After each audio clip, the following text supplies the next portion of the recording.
sounds. My hands. Hate washing your hands? They get so dry. Hang on, put this close to your face. See if this is all working. All right, put the headphones on, please. See how kind and considerate and patient. So crazy. Hello, hello. Hi. To yourself? Do I hear myself? I hear myself. Yeah. Already, it's a very Ali episode. I think everything's okay. I'm not sure. It's okay. I'm a little worried. It's fine. All right, now sit where you normally feel comfortable sitting.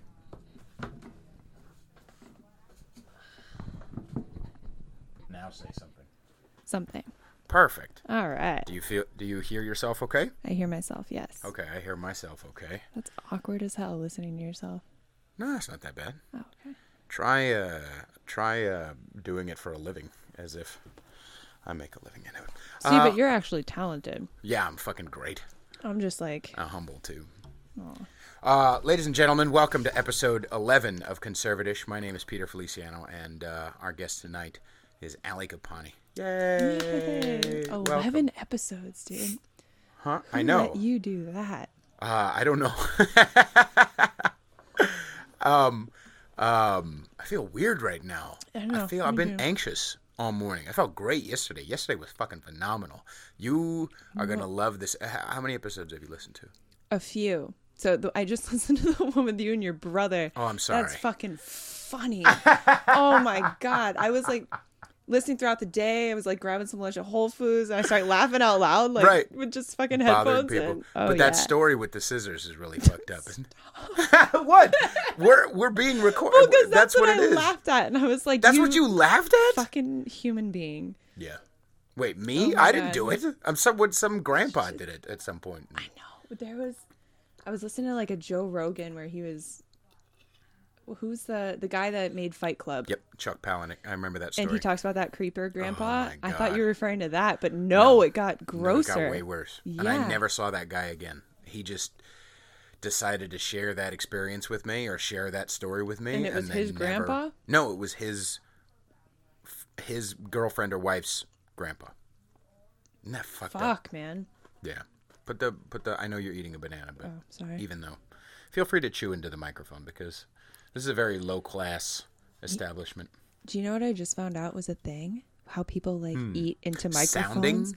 Oh, what is it? Do you know what sounding is? No, what is sounding? You put a little metal rod into your urethra if you have a peen, and then you like hit it or right. like, and it's just like, and like the sound waves apparently feel very good. Oh, so it is for like pleasure shit. Yes. It's not. Oh. Also, have you ever seen the thing where they split open the dick a little bit and then there's like, and apparently like the inside of your urethra feels amazing. I don't know. Anyway, what were you saying?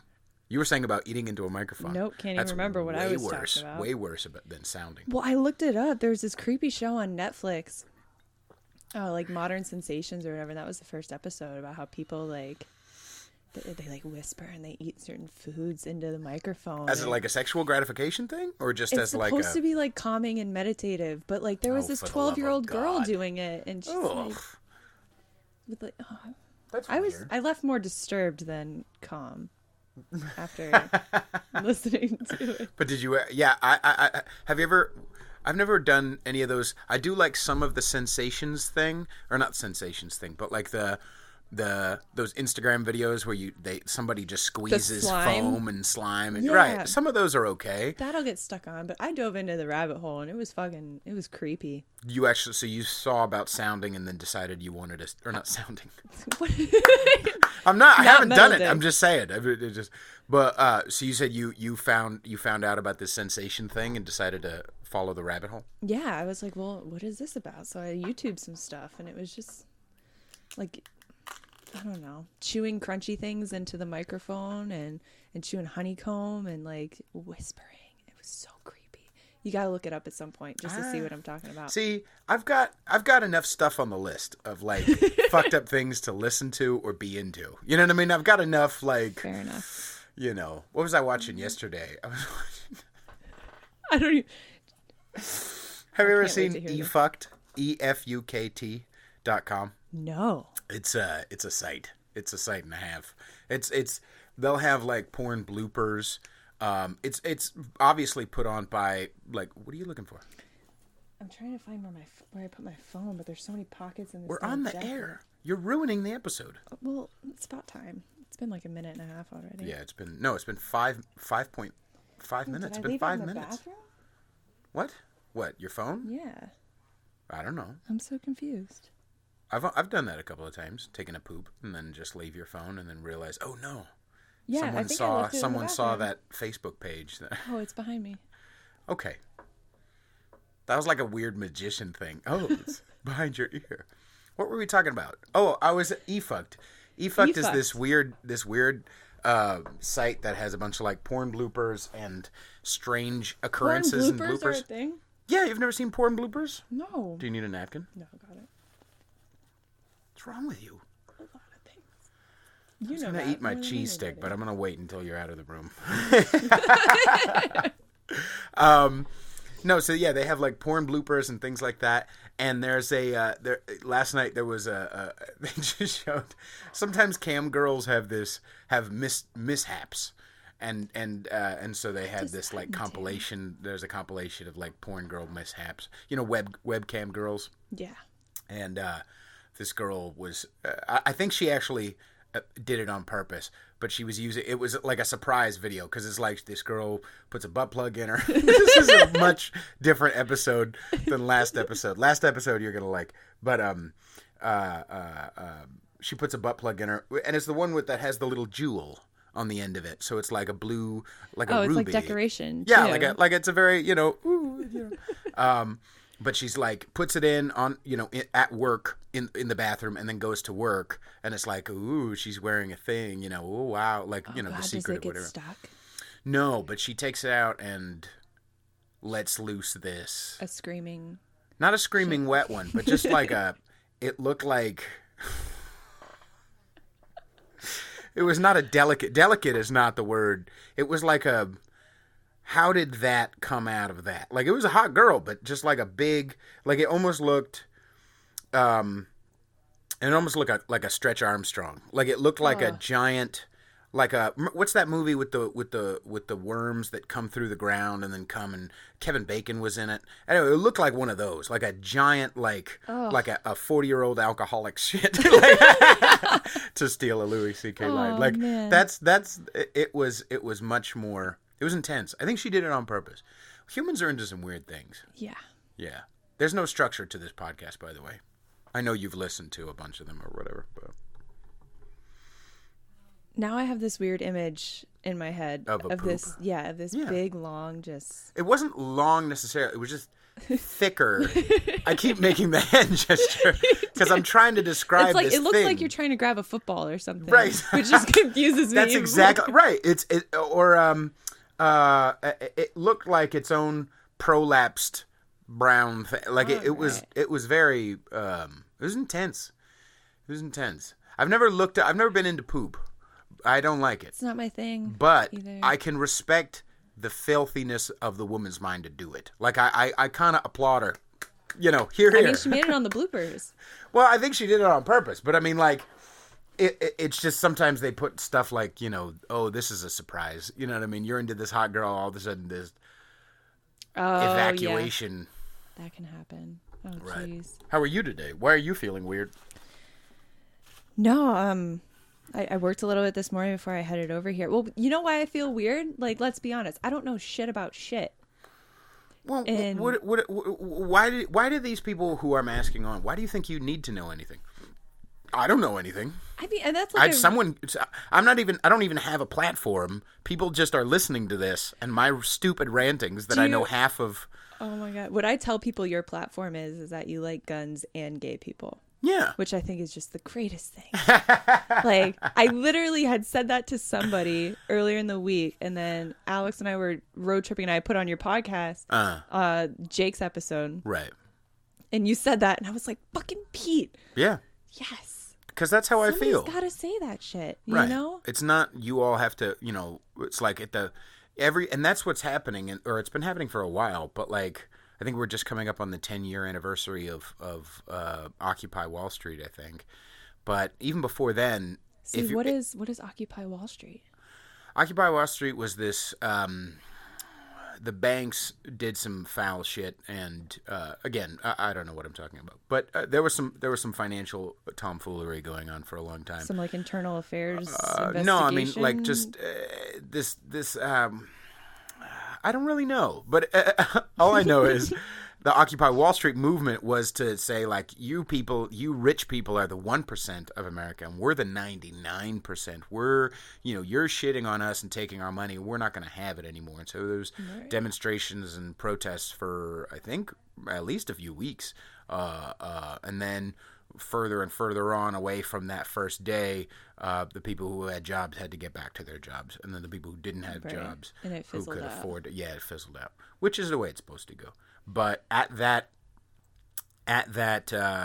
thing and at many others, it's like, okay, if you're at this protest with us, like if we go for the March for Our Lives, or no, I saw some sign yesterday on Instagram. I gotta stop following liberals. I just can't do it. Like, I just can't fucking do it with you fucking people. It gets so hard. It's just like, I understand, but like, how come at the Women's March you also have to sign that says "Take care of Mother Earth"? Like, okay, so now I have to fucking oh boy, like I can't just focus on one problem. I also have to be all hate of the Trump. problems. I also have to hate the 1%. I also have to fight against the patriarchy, and I also have to take care of guns, and I also have to, like, you have to be all on our side or you're against us. You're either with us 100% or you're against us, and fuck you. Like, I'm allowed to believe, number one, whatever the fuck I want to believe, and number two, like, things are not that important. Like, things are not that important. Oh, it's so true. So I just got into, at the shop that I work at, are you willing to share what you do? So I'm a barber, and I work at a shop, and I love the shop, but the way it's set up is like, it's a pretty simple like design, and for a while, until we had our fantasy football draft, and now that took place of it, we had the American flag hanging on the wall. Right. And we had took it down, and then when we went to go put it back up, there was all this shit about like all the, I'm not gonna mention like names, but the bar, like, we all sort of got into it as to why or why not we should hang the American flag back up. Okay. And I was like, you fucking jerk offs. Like, the why? American flag, I come from also like a pretty southern town. Right. But Florida, I love the right? yeah. I love the American flag. And it's the only reason why you motherfuckers get to have your opinion to begin with. Right. So at least respect the goddamn flag. Right. They wanted to like hang it upside down and stuff like that. And I was like, well, that could stir up some shit. What did the owner want to do? Put the mic a little close to your dumb face. And we'll lift up that part. Yeah, there you go. Said. So what yeah. We still have the. But what did the owner want to do? The owner wanted to hang it up for some other reasons, sentimental value. Oh, okay. The actual flag itself, but. Oh, okay. Yeah, we all just sort of agreed to disagree. Now it's folded and sitting on a table. I feel like I lost. But. Yeah, so compromise is at least one person is going to be a lot more upset than the other person. You know what I mean? When you compromise, quote unquote, Yeah, and it's not that big of a deal. But I was like, right. It's more to me. It would be like more of the principle of the thing. Yeah. To me, it would be more like when I remember when I talked about the Tourette's Without Regret show, where like they had a Fuck America theme, and I went there and I was like, the main reason why it bothers me is not even that I think America's the best thing in the world or America's the worst place in the world. It's just like, don't be an ungrateful douche. Like, well, exactly. Do you know how good you fucking have it? Like, that's the thing. And not just how good you have it, but people. I hate to feel it feels weird because I'm sure I'm kind of conservative, but I'm also kind of liberal, and it feels weird to say, do you know how many people died for that flag? And I'm not saying they died for the fucking flag, but like, I'm sorry, like, motherfuckers have actually died. Like, when you look at like 9/11 was a few days ago, like people have, like, firefighters sacrificed their fucking life for it. Soldiers, like, people literally have done that. You know what I mean? And it's legit. Like, it's not, I feel like now you can't say something like that nowadays without being grouped into the white supremacist group. Right. Like, that's what sucks. Well, you do hate black people, so I think that's pretty appropriate. I love black people. I love all people. Oh, shut the fuck don't up. like... First things first, I was joking. Number two, you don't need to proselytize and show how amazing you are. I like all people. I hate all people, but it's all good. I love all people, but I also hate all people. You know what I realized? I have to be in the right mood to love all people. Okay. Most of the time, I'm not in that mood.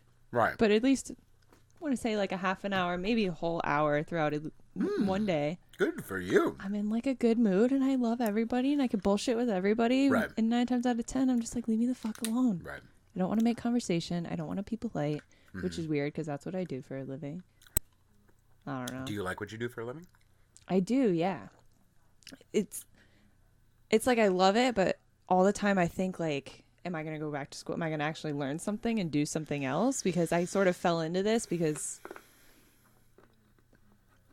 it seemed like the thing, or? It was like I was good at it. Okay. I was good at it. I didn't have discipline to like go to college or anything like that. I was a really bad kid. There was no way I barely graduated high school. Right. I had to do like community service for them to let me like walk. Nice. And yeah, I love what I do, but then I'm like, I don't know shit about shit. Like, should I actually go get educated on some stuff? As far as the barbarism, I want to call it. As far as the Barbary, what do you? Are you at the place where? So, is it the type of thing where you can just continue to raise your prices?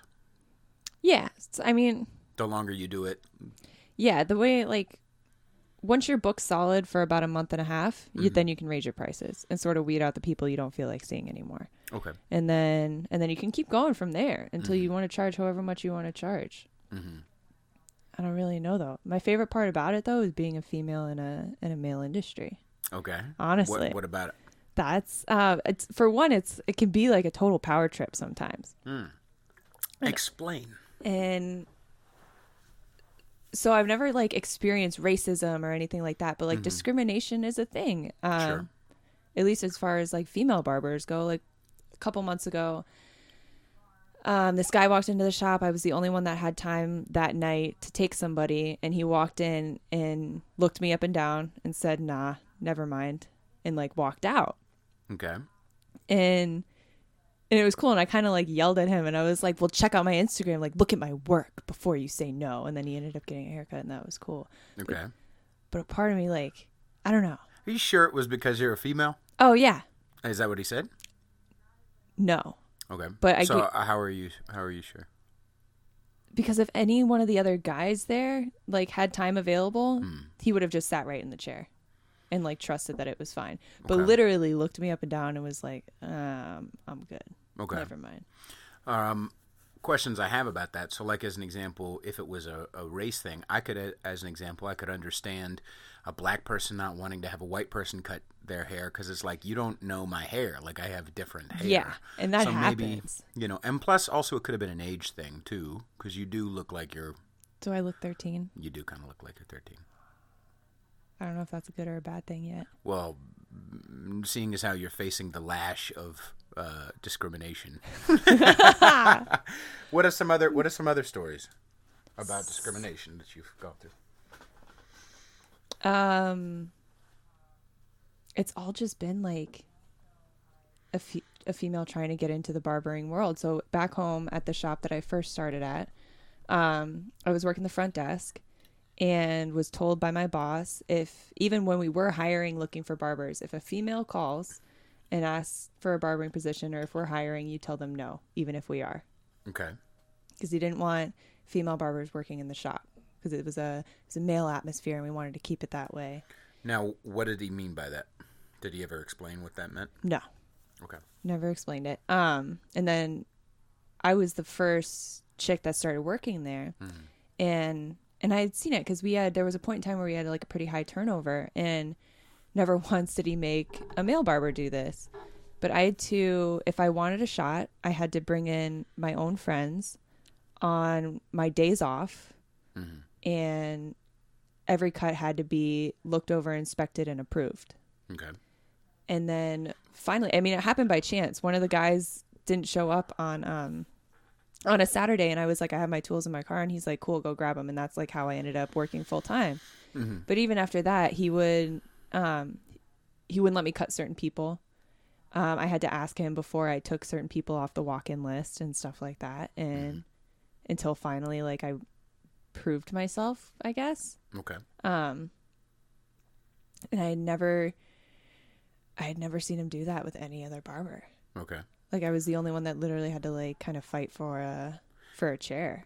Did he ever say that it was, I mean, obviously he said the thing about females calling in. Did he ever say the thing about, did he ever explain why you specifically had that happen? Because I'm wondering, yeah, you said you hadn't seen that happen with guys, any of the male guys, but I'm just wondering, did it ever, was it possible that it was because of your age and or lack of experience? I mean, that had to be a factor. I've been doing hair for, okay, so this is like around the time that I was getting sober, I was like working the front desk there. Okay. But I had been doing hair for about 3 years at that point. Amateur? Professional. Oh, you had been doing it at a shop. Yeah. Okay. In California. So I had moved back to Florida and I was working at this spot. And it totally could have been because I had no legit barbering experience. I was at a hair salon, you know, so all the men's cuts were done there. So that's totally plausible. Okay. I'm just wondering. I'm not saying that. No, I'm thinking about it. Definitely. Well, because you know those stories that you tell yourself, and after a while, like, yes. The story is the truth, even though the story is not the truth. Right. In fact, anytime someone starts to press me on those, if they're being mean about it, I'll like fight. Don't No, you get defensive? Don't understand me. But sometimes, like, if they're, you know, that's why I'm kind of questioning it. Not necessarily in a bad way or whatever, but just because we're here for a couple of hours and might as well talk about it. But you know, but just like someone starts a question, I've literally had times where I'm sharing a story, and then realize halfway through, that didn't happen, right? Yeah, that happens too often. Yeah. So nobody's ever. The only response I've ever gotten to like that story was like, "Oh, what an asshole," or "What a, right. Oh man, well, whatever," and nobody's ever like questioned except for Alex. Like he questions everything. Right. It's so annoying. Alex is your BFF, who was here a couple of episodes ago. He's the man friend. Yeah. But anyway, continue the story. We don't need to talk about him. It's not his goddamn episode. That's right. We hate you, Alex. Just kidding. I love you. No. Stop whispering. Stop trying to be... It's because of the sounding stuff that I listen to. Everybody was like... Again, you're saying that you watch sounding. That's what... Sounding and it's is the not thing sounding. It's with the the urethra stick. No, that's not. Anyway, urethra stick. So what do you say? So you're saying... So it's possible. All I'm saying is... It's possible. Right. That's why I like... Because sometimes I get it stuck in my head that I'm a victim of something or other. And, you know, I have to be careful with that. Because my brain is very fantasy-driven. And which can be used for good or for podcasts. But it can't be used... always, it can't be trusted necessarily, and sometimes my brain tells me I'm a victim of XYZ when really, it can't be trusted. You know, sometimes it's just the other person. Like, you know, if someone cuts me off or whatever, I don't usually take it because I'm a, you know, they think I'm a white bald male or something. But like, that's how we're like programmed to think nowadays, though. Right. Why can't a shitty person just be a shitty person? Right. Yeah. You saw my my post about I stopped doing Controversial Wednesdays. No. You saw that, right? I mean, I didn't notice that you stopped, but... Once I started the podcast, I just... I mean, not that I don't want to. I was thinking about doing one this week. What was my favorite one? I'm going to pull it up. But I was doing Controversial Opinion Wednesdays, where on Wednesdays I would put, like, just a blurb about something that I know that some people won't thinking. But nobody wants to say out loud. You know, and it would be like little things like Five Guys is meh. Like, I genuinely don't give a fuck about Five Guys. Five Guys, whatever. Like, it's not important. It's not that great. Same thing with In-N-Out. It's okay, but it's not like, oh, In-N-Out. And I don't think people are jerking off In-N-Out as much as they used to, but, you know, and then it would also be more controversial things like the Nia Long stuff. Was it Nia Low? Nia something. Anyway, continue. Nia Long. Anyway. The gal who got shot, or the gal who got stabbed.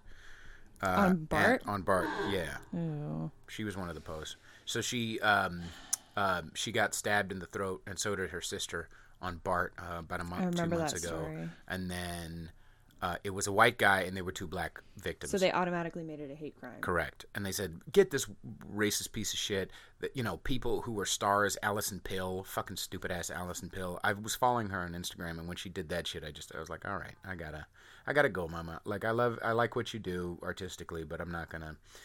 But anybody, like, she posted, you gotta stop this racism and blah, blah, blah. And I had a thought, like, not only was it not the case, but when you look up, even when you look up the quote from her uncle, or from her dad or uncle, he said, like, let's not make this racial, let's let the cops do their job, and he's a black guy, and the Latin police officer said, we don't know it's racial, it may be, but it's not. They didn't exchange any fucking words beforehand. Crazy people can do crazy things. It's not just once you're black that means you're a victim, and once you're white that means you're a piece of shit. Lots of black people have done lots of stupid, awful shit. You know what I mean? Everybody does stupid, awful shit. So have lots of mixed people. Right. Anyway, so what was... I can't find my favorite one. Oh, okay. But I love controversial opinions. Was it the one about the gal? Oh my God, no, this was my favorite one. Because Okay, I get here in we an go. argument with my coworker about this all the time. Oh, yay! Pac was good and an important part of music history. Tupac. But, yeah, I'd rather listen to Biggie. Yes, all Any day. day of the week. Sorry, I West would Coasters. rather. Fucking Biggie is better than Tupac. He always fucking has been. Always, and it's always not will an East be. Coast or West Coast thing. No. I just think Biggie is better. I would rather listen to Memories. I don't need to hear you saying the same fucking thing, the same fucking cadence over and over. I get it, Pac. Like, I'm ready for the die. Like, okay, I get it. Like the same fucking. Yeah, that's. Excuse me. It was good. White. I person. can't do any better. That's true. Also, do you want to hear my Beastie Boys?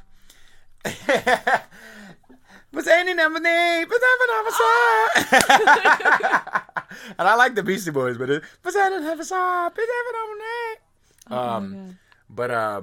yeah, Biggie is better than Tupac. You couldn't remember that one?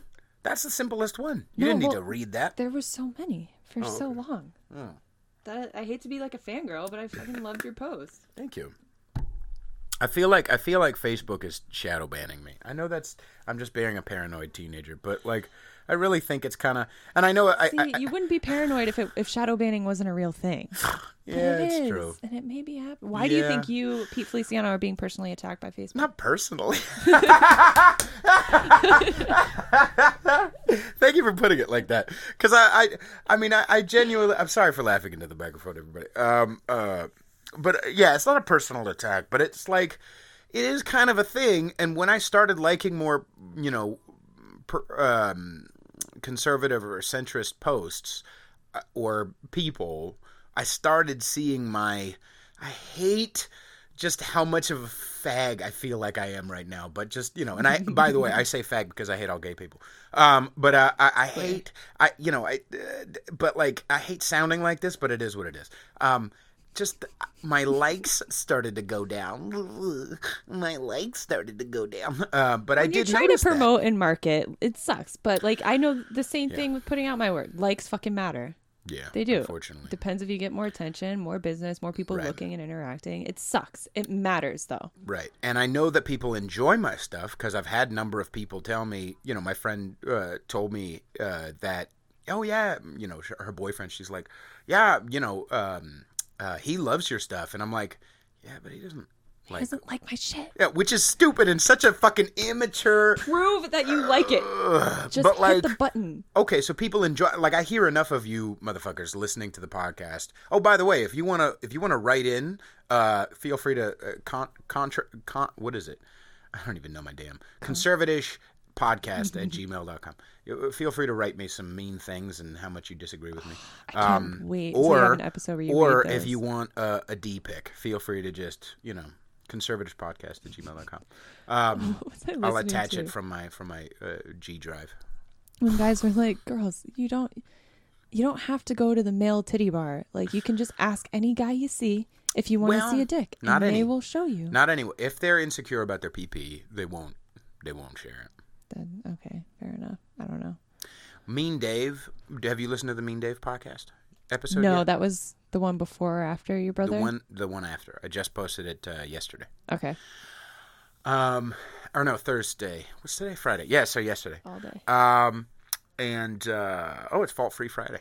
By the way, ladies and gentlemen, Fault Free Friday, even though we're finding faults It's a with glorious everything. thing. Fault Free Friday is you're not allowed to find fault with yourself or anyone else for 24 hours. And even when you do, occasionally you'll remember it's Fault Free Friday and at least pause to laugh. Yeah. And if you do find fault, then you're a piece of shit and it's unforgivable.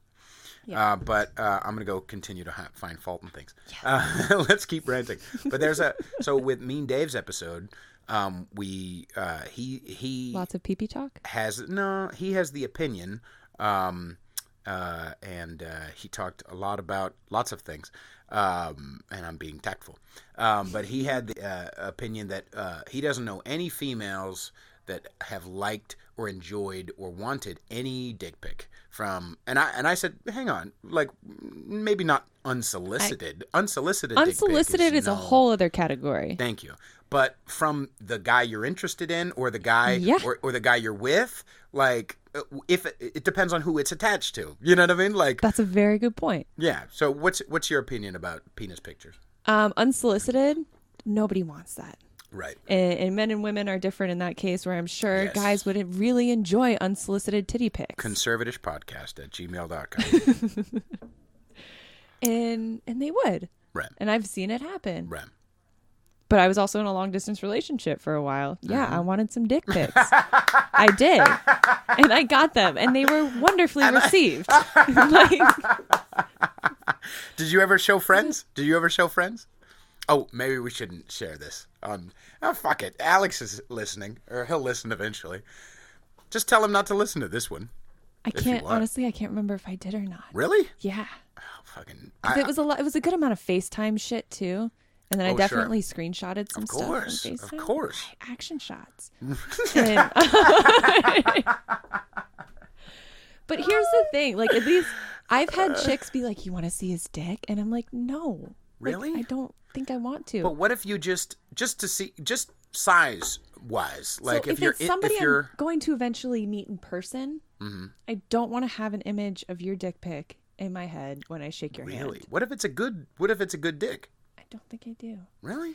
Okay, so here's the thing I'm learning about myself. Don't reach for your phone while we're talking about. Oh, I'm just using my hand and like making imaginary points on the desk. I don't need to. I mean, sometimes I've seen all kinds of. See, that's the thing. Finish your point, and I'll go on a rant. I think. Oh, that's what I was talking about. Okay. What I've learned, like, through practice and being with a partner that's like open to trying some weird shit for the first time, that I'm not actually into weird shit. I just like watching it. Interesting. Which is its own version of weird thing. Yes. Yes. Voyeurism. Yeah. And that's and we've tried weird shit. I'm not gonna get into what weird shit, but put the mic a little closer to your face. In actuality, I don't want to practice weird shit. So therefore, when like talking shit with girlfriends and stuff like that, and they're like, you want to see his dick? And I'm like, not really. Okay. I don't know. But I thought I was a lot freakier than I actually am. Like, I really, really, truly did until I put it into practice. You wanted it to happen. I did. Right. Because there is a solid effort. It's just not. There is some weird pride in it. Like. Oh yeah. And there's different levels. San Francisco will teach you that. That's true. But also, have you ever been to like scene stuff? Scene? Oh yeah, I'm into the FetLife scene. Like, I can get on FetLife in some ways, but like some of you motherfuckers into your kink scene are just boring cunts. Some of you motherfuckers are just D&D, but with a Renaissance mask on. Fair, right? I call it BD and DSM. You're people who don't have a life. Or you have found your social circle, and so you follow your social circle and you fit in there, but like you come up with rules about this is what consent means, and here's safe, sane, and consensual. First things first, some of my sex is not safe. Choking a bitch until she passes out is not safe, but it's delicious. So, but don't label my sex life that I have. It has to be sane. Don't you dare. Or sometimes call me safe. Or sometimes in the kink scene, it'll be like, they'll make memes like, really, and they'll just just like all of us, we all have these beliefs, and until someone challenges us once, and then we're like, oh. Actually. But sometimes something that gets passed around is that really the submissive has all the power because she's giving her power to the dominant. Shut the fuck Now up. I've seen that. Okay, so I was. I'll throw up. I'm gonna have to be careful who I let hear this now, but it's actually not a secret. If you don't share names, no, that's you're talking about yourself. Yeah, I'm gonna talk. Okay, I just don't don't share names. All right, just don't. But no, share it with your mom. You had exactly. Mom won't know. But you were talking about like if there's other weird people that feel alone. Like, dude, we are all so weird. Yeah. So weird. Right. So especially with the sex stuff, especially when you're like with there's the kids so much sex shame. stuff or the why does it have to go right to kids? No, Why I'm saying when we're kids and we have weird yes and weird sex stuff happen. It's so shamed, and it's like, dude, kids do weird horny shit all the time. Like they just do. Look at a puppy. We have this puppy at the shop who's like 4 months old, and he's already humping legs. Like that's just how a little kid is too. Right. It's weird. It's new. It's different. It may feel good. That took a turn. Yeah, you made it weird. Do you understand what I'm saying? You're saying, why am I making it weird? You're the one who's making it weird. I make a lot of things weird. Continue. Okay. There was a story. So, yeah. I'm going to say it. All right. I'm really open with this. I don't know why all of a sudden you put a mic and it's like, it's weird. You don't have to. No, but like I can even cut it out later if you'd like. It's not live. Oh. If you meditate on it and suddenly Fault Free Friday leaves and you're like, you know what? Well, I'm super, whatever. So I'm like openly bisexual, right? Mm-hmm. And I have been a third in threesomes for like a good amount of times. Yeah. You know? And it's only a few times has it actually been good. Okay. Like I want to say 2 out of 5 were good. Okay. Other than that, like chicks are weird. If guys ever like ask me and stuff like that, I'm like, just concentrate on your girlfriend more than the other. Just don't. Yeah, you have to. You have to pick one or the other. You have one to. of them has to just be a pivot girl. You know what I mean? Who's just like, nothing. You know, like Patrice said. You know, the girl has to not fight for dick space. You know what I mean? You're just like, if the third girl, whoever the third girl is, you kind of have to, like as an example, if your wife or your girlfriend is hesitant about it, or it's the first couple of times, you have sex with her, and the other girl, the third girl, is just kind of there to like grab a ball or, you know, whatever, and just kind of make herself useful because she's the trooper. If your wife is the trooper and you're both a couple of ne'er-do-wells who are, you know, fucking attacking this other girl who's just like, I don't know, maybe. Then you fuck the third, and then, you know, make sure, because your wife is like. But you need to have that strong understanding, like before. People are just like, let's do a threesome and save our relationship. Like, right. It's way more detrimental than anything. Right. But so I was sleeping with this couple for a while. And it was a thing where like we were trying to do this like throuple thing, which is just fucking exhausting. Yeah. God, 2 people. Yeah. But it was very much, he was the dom, she was the sub. Mm-hmm. And I saw her in like one account, or like the submissive thing where the submissive has all the power. I saw her have all the power. Like he was doing something and she was like, no, like I said, stop. And he kept going and going. And then she said the safe word and he just dropped everything. And that was it. And nobody got off and the night was over and stuff like that. And it was, which is like a respect thing, I guess, with the safe word. But the safe word you do have to respect. But like, so here's, I've talked about it a little bit, but I feel, and I don't get too deep into the, you know, I'm fucking, you know, I Japanese rope a bitch up to the fucking ceiling. Because I'm just, I want to fuck you. Like, I don't need to, like, I don't need fucking ropes. But I feel like when a dominant, a submissive, if they're actually, like, if you're a legit dominant, no safe word is really necessary. Which I agree with. When you're playing with them and you can actually pay attention and you give a fuck, if there's give a fuck involved, and, you know, sometimes, you know, I can get in my head and I just, you know, I'm not paying attention and I'm just kind of like, you know, I'm worried about stuff or whatever. I believe that too. Like a good dom doesn't necessarily need a safe word, but the term dom sub, just like the liberal and conservative thing, is thrown around so much that the like definition of it gets strewed. True. And I think that some submissives, if they genuinely do have the power, well, sure. But I mean, like, some submissives are not really, they if they feel like they have the power to like I'm giving my power. Nah, bitch, I'm taking it. Like and here's just give me the keys because I'm taking the keys. Just enjoy the feeling of not having the keys. Just enjoy because you already enjoy it. So just be okay. You know what I mean? Like I've talked about, girls crying in bed, like, and not in a bad way, but just in a safe way. Like you don't have to be anything. I've got it. Just shut up and enjoy it. Not shut up necessarily. Well, to my understanding, that's the point of the submissive is to like right.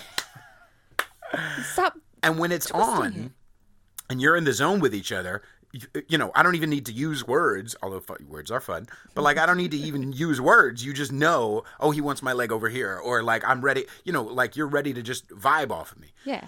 But like, some submissives, quote unquote, are using that idea of, the submissive has actually the real power because they're insecure and they haven't found an actual dominant.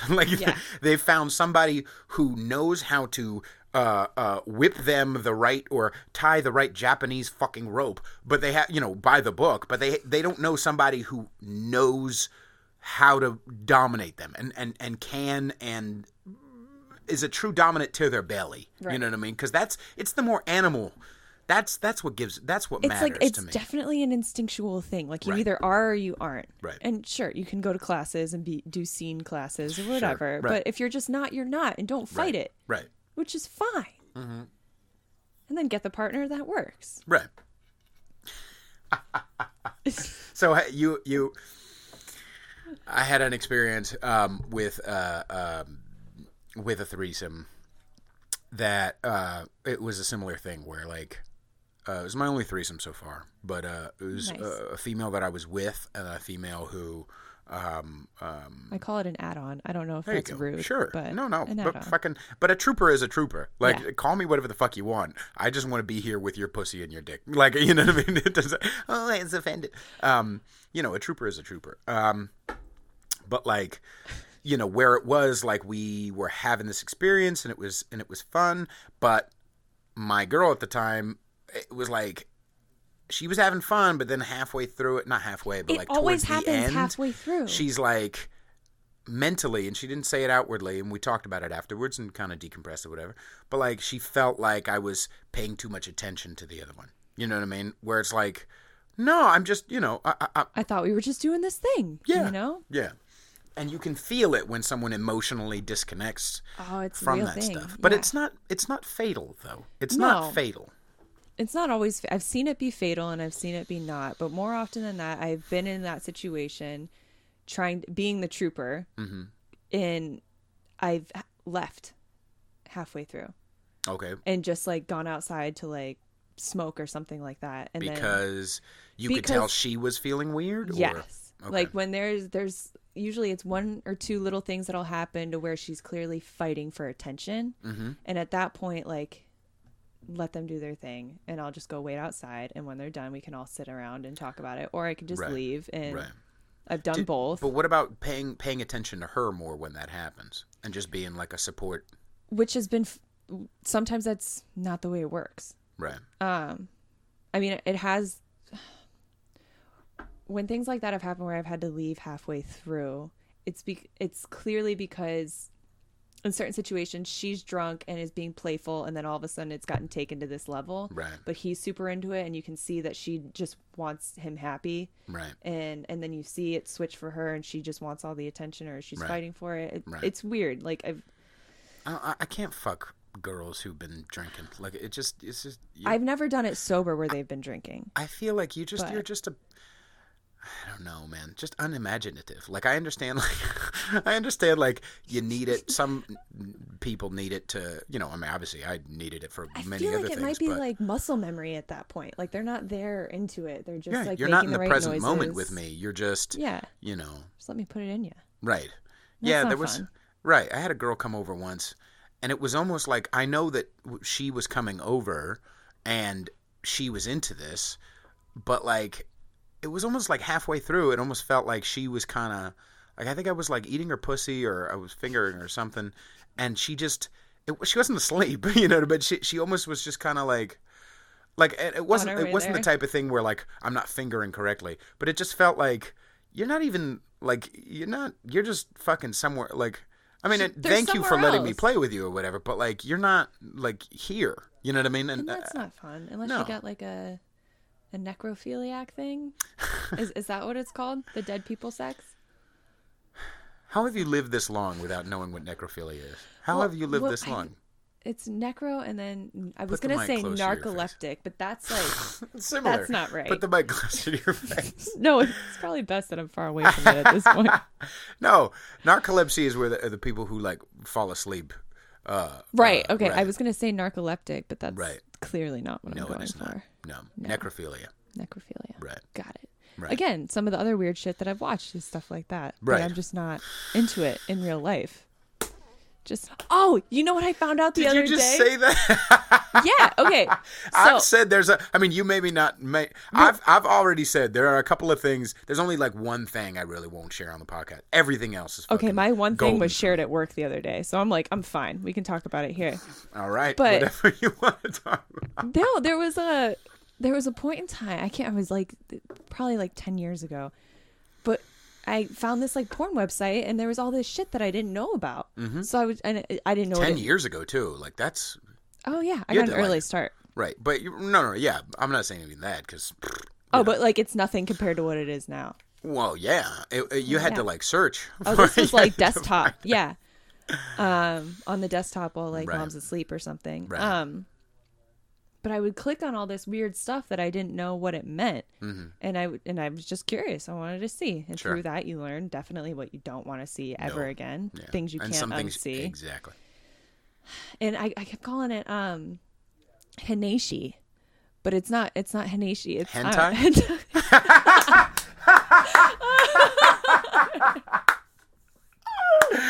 And in my head, I would pronounce it like that. Which is just it's anime weird porn. Shit. But it's like it gets into like demon characters and like there's like five penises coming out of everywhere. Tentacle porn. It's so boring, man.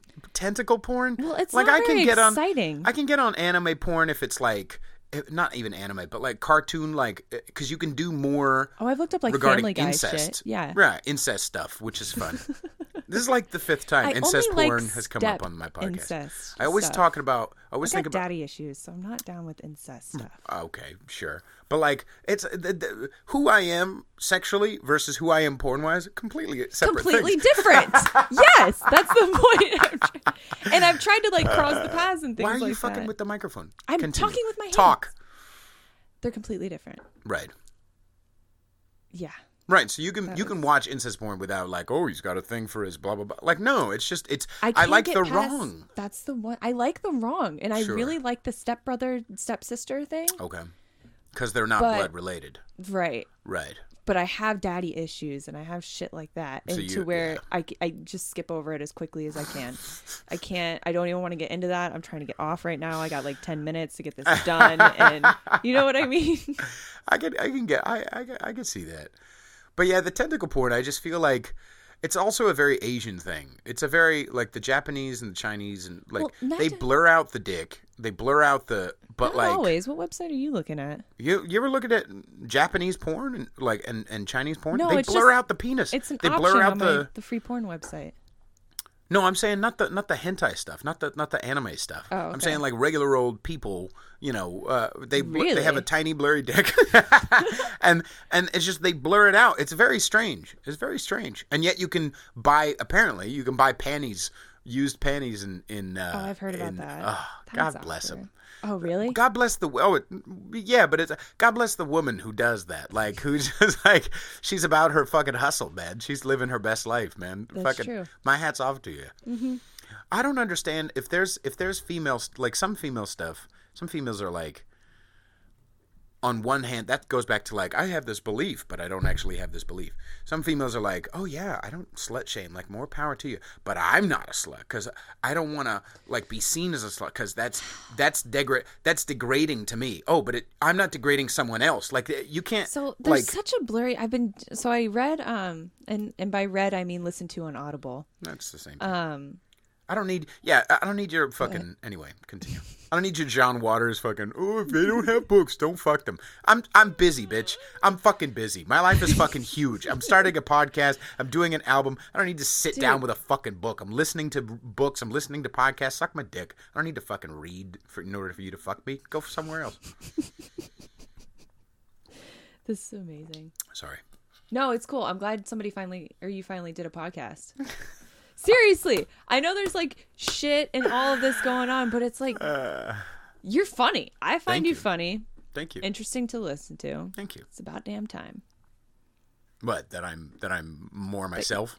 More yourself. There you go. Unapologetically. Ah. Yeah. It's awesome. So, thank you. So I was listening to Rose McGowan's book. Okay. Brave. Okay. And this is coming from like I've had lots of like not lots, but some pretty traumatic shit as far as like that going on. So much to the point where I didn't even realize that that's what happened. And then in sharing it with somebody, they were like, you can sue for that. And I was like, what? Right. Which like, why is everybody so quick to sue? Right. But so that line between the like the slut shaming and the, well, what was she wearing? And the, well, I'm not one. It's so fucking blurred. Because like, here's my opinion is like, whatever, rape is rape and all that stuff, and nothing condones it unless you're a willing participant, which is a fetish. There's places you can go. That's very many good girls. I'm just saying, there's a lot of good girls out there. One time I got birthday sex that was rape sex. Oh, it was great. Aw, good for you. It was in Hawaii too. Continue. Oh my God. I feel like whatever I just said is going to get so misconstrued to somebody. Well, it's going to be that's great. what this is. That's what point, this right? is. This is nuanced. You have the platform to speak about it, whatever you want. And I can cut it out later if you'd like, but you have the freedom to say whatever you want. Let it all be. I don't want that. I like how you said the Joe Rogan style. I was just listening to him this morning. Right. Just let it all be said. Sure. But I struggle with that. Like, I don't take or post selfies. Okay. For one, because I just hate myself.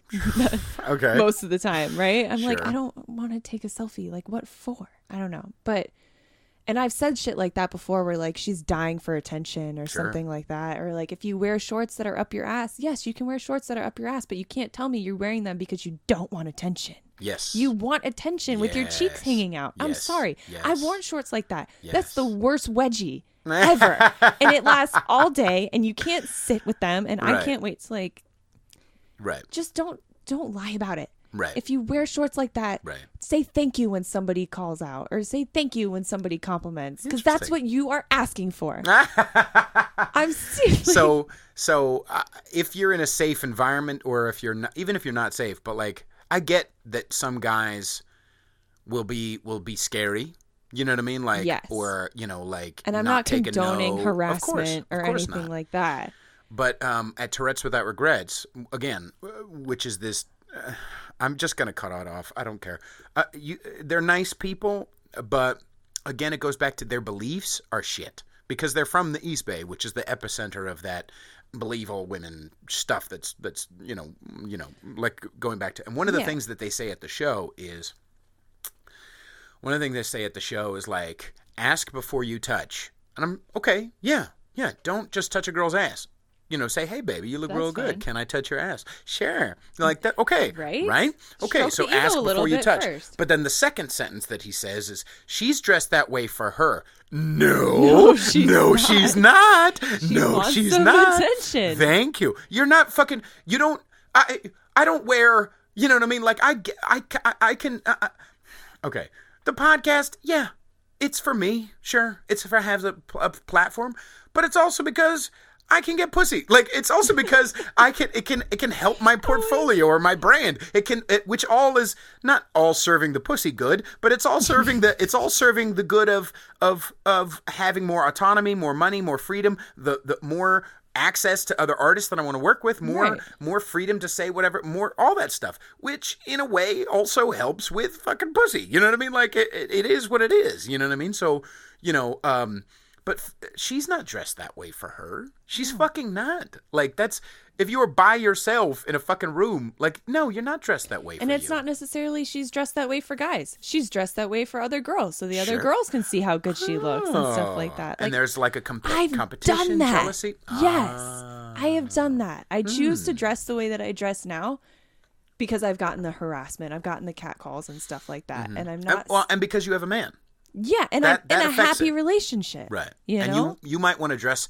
If he was into more slutty dress, you would do that, God. To help him out him or whatever. And I have talked about this a bunch of times. Right. Because I like yell at him for not like complimenting my body or like saying sexy shit and stuff like that. Right.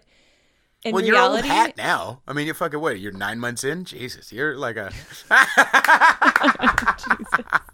Jesus. You might as well be a fucking cardboard cat. It's true. All right, continue. Just fucking around. But like we got into... Whenever we go on these road trips and stuff like that, we always like, and we talk about a lot of shit, which helps in relationships. Communication is important. But I sort of like had this train of thought going, and I was like, okay, so I want you to compliment my ass and stuff like that and how good I look and whatnot. Yet I wear men's XL t-shirts with leggings. So I'm begging for this, yet you can't see any of it ever. Right. And he's like, yes, exactly. And I was like, okay, I get that. And the reason why I don't dress like that anymore is because I don't want that attention or better yet, especially at work. I never want a client sitting in my chair because he can see my boobs or something like that. Okay. Just don't want that. And I see that a lot. Okay. What was the point there? I'll get back to that, but you do nice. You do understand that there's energy anyway, right? You could be wearing a fucking burqa. And if you put off that flirty vibes anyway. I'm sorry, girls, but like even if you're not putting on flirty vibes, we're thinking about it. You know what I mean? Because you're a girl. Like we're thinking about it. You know what I mean? And it's the thing. And that's what I was going to... What all women say is... What was that thing you Believe said? all women. Believe all women. Right. So Trinity and I talked about it on the podcast about... Oh, Trinity's on here? Yeah, she's going to be out on Monday. Yes. She's episode 9. Love You're her. episode 11. She's great. Sweet. But she talked about it. So the Believe All Women thing is every woman who ever says that she was raped or sexually harassed. But have we not seen guys' lives been ruined because of false statements? Like, to me, that's a huge point of feminism. Believe all women. If we're going to believe all women, we need to believe all men. Okay. And like, I'm not advocating for rapists, but, and I'm not by any means. I feel here's a way to put what you're saying. Maybe true ass feminism doesn't, and I'm not saying equality to the point where hey we're equal in a fight, because that's not the case. Right. But it is saying like we need to protect girls and women. But also not treat them like fucking, like everything they do is they're just an innocent little lamb.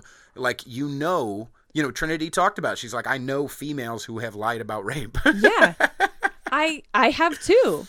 And I know females that have lied about rape. Oh, you do? Okay. Yes. All right. I haven't done that. Okay. Sure. I remember this conversation. No, because my first time having sex, I was raped. Okay. And turns out that's actually what it was. Okay. Going back and like looking at the facts, talking about it. Wait. Asking other people. Let's get into this a little bit, if you don't mind. Not at all. So, and this has all recently come up. Like, I feel like the longer the stories are told and the longer, like, I've been sober and stuff like that, these things just come up, and through talking about it and going over the facts about what had happened, the entire time I thought it was my fault. Okay. And yeah, that's basically it. I thought it was my fault. The guy was at no fault whatsoever. When the facts of the matter is like, I was passed out on drugs, woke up covered in blood. Oof. Like, Jesus. That's rape. Yeah. But the reason why I like backed off of it is I told everybody. Like, after it happened, I told everybody except probably people that could do something about it, because I was ashamed and super young. Okay. And everybody told me I was a liar, and I was really ostracized from every single friend that I had had. How old were you? I was 13 when it happened. How old was he? 17. He was like graduating high school, and I think I was in the summer going into high school. Okay. I mean, and what sucked is because earlier on at that party, I liked him. I thought he was cute. I was making out with him. Right. But I remember exactly where my memory cuts off, having like flashes of like something really, really hurts, but like I can't move. So, and then waking up and just covered in it. All that really just came out. Here we go. Okay. Do you know? And I know who it was. Was the blood from him punching you, or no? It was from a fucking hymen being broken. Right. Yeah, okay. It was like clear that's what happened. Right. And through like, you know, all this rape culture and stuff like that, like I've dove into it because it fascinates me and stuff like that. Because what I was taught when I was a little girl, being taught what rape was, is that it's a scary man that will jump out of the bushes and take, you know. They don't tell you that it's going to be this cute guy that you're actually kind of into that will do it anyways. I see. And they're not going to tell you that his friends and your friends will tell you how much you probably wanted it. Okay. Like, it's a very fucked up thing. Right. So I'm not advocating for rapists whatsoever. So but as somebody who has gone through that, yes, and I think we all can attach a little authority to your opinion on it. Do you know what I mean? No. So we can all, so as someone who has gone through it, we can, not that all identity politics works, but you are someone who has gone through that. So you have experience. Right. So we can attach a little more, like you might know what you're talking about, I think. A little bit. And I've had a lot of different sort of experiences where like the line was blurred and I wasn't really sure, but it was probably my fault anyways and stuff like that, to where, which is why I hate the like, well, what was she wearing? And it's like, okay, I'm behind consent is consent and, you know, things like that. I'm not behind you don't want attention. Okay. Because I've done that too, where I've worn certain outfits in certain areas, going to certain places because I want certain attention. Okay. What kind of attention?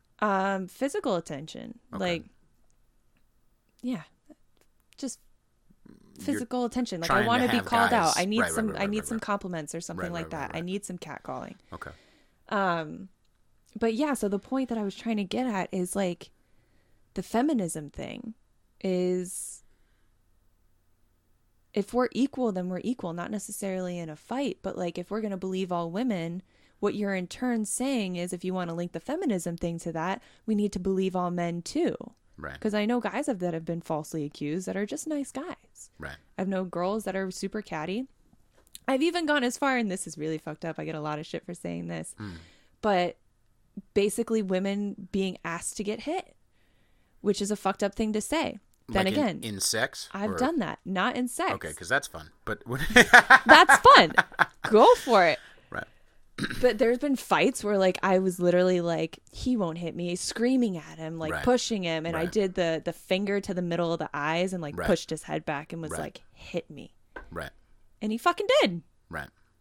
And then I'm gonna scream that like he's abusing me and stuff like that. When no. Right. Like, just because you were willing at that point maybe to take the physical pain so that you could have the power of shaming him. Yes. Whether it be in public and or in the relationship. Thing. Yeah. Yeah. And in my case, it was always public. Like, because if I had that, then I had evidence that you were a piece of shit and that no matter what, people will get on my side. And there's, honestly, there also is, and we see it a lot these days, but there's an incredible amount of power socially in being a victim. You know what I mean? In at least getting the sympathy vote. In at least getting like, okay, I'm this person who has gone through this thing or has this experience, so I have so much authority on it, and I'm like a treasured, like I haven't seen Game of Thrones, but like when you haven't seen Game of Thrones, you need to calm down. But like when the blonde girl, the dragon lady, when she's walking through the town, like there's like this like reverence or something, like you know. What after what was your point? All I'm saying is the dragon lady. There's like this reverence, you know, there's this power that she has because she's got, you know what I mean? Like there's this like solemn, you know what I mean? Where like she becomes a sacred person. You understand? People who are victims, they become this sacred thing that is untouchable. And that's the thing both too. to humor and to question. Which is just unfair. I'm sorry. I have been a victim of rape. That is how I lost my virginity. I fucking love a good rape joke. I do. That is why I go to the gym that I go to. Good girl. Yay. Dead baby jokes, racist jokes. Right. Rape. It's fun. God, I heard a good one yesterday. My friend Matthew shared it with me. I won't share his last name because he's nervous about it. But he said, "What's black and blue and hates sex? The 8-year-old in my trunk." Oh, that's so bad. Oh my god.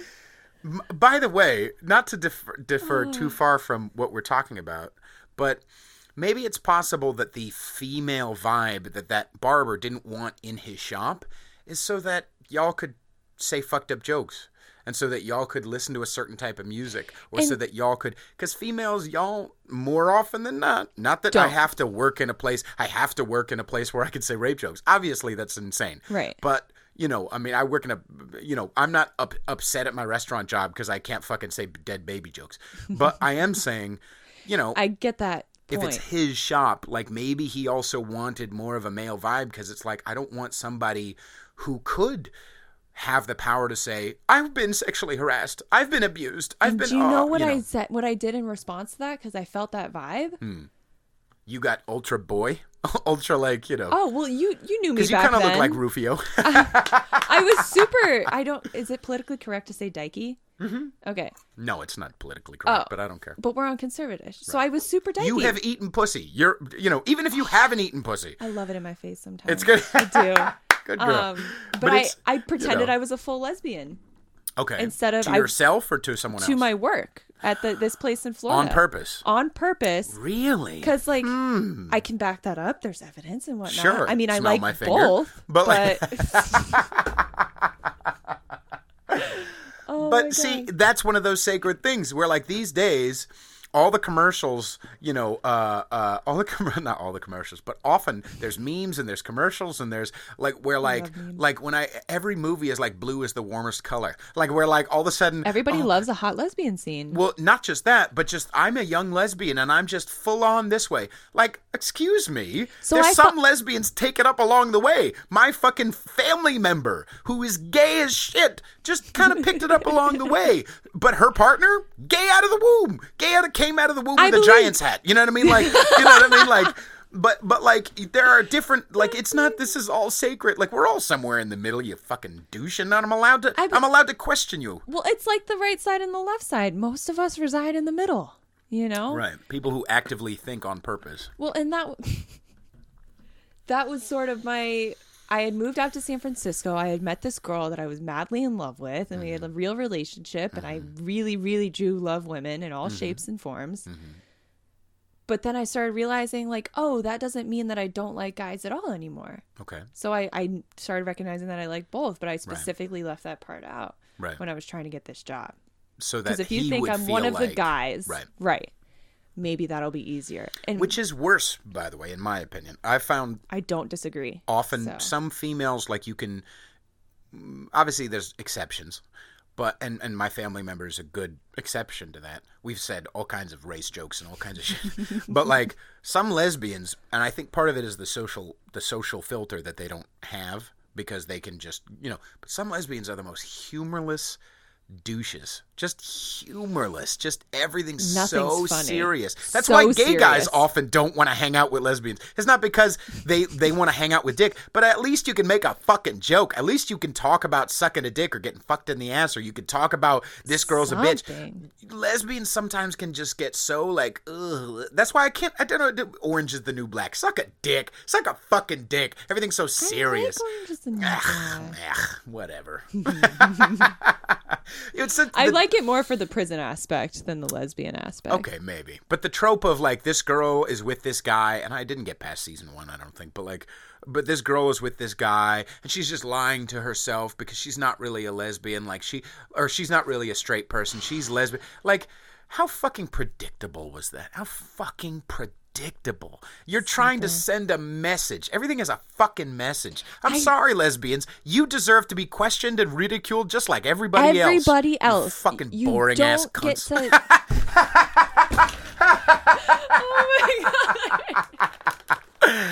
I don't have an advertiser, so anybody who wants to get on this shit.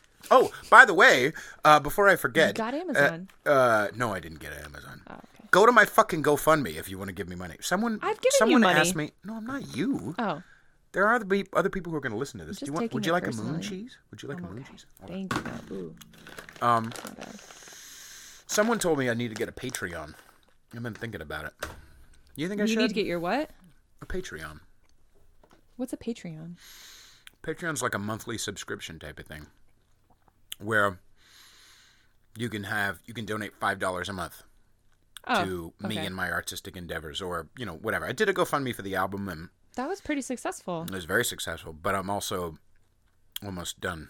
I'm almost out of the money because it was very expensive, and we've got a long way to go. But anyway, that's not the point. All I'm saying is, some people were saying, "Do you have a Patreon?" I'm like, I don't know, I don't want to do it. It feels weird. I'm also paying $50 a fucking month, to $60 a month to have this on, right? Which should be more expensive, but still. Anyway, still, Bill. Continue. How do you feel on time? Oh no, we're good. I just had to.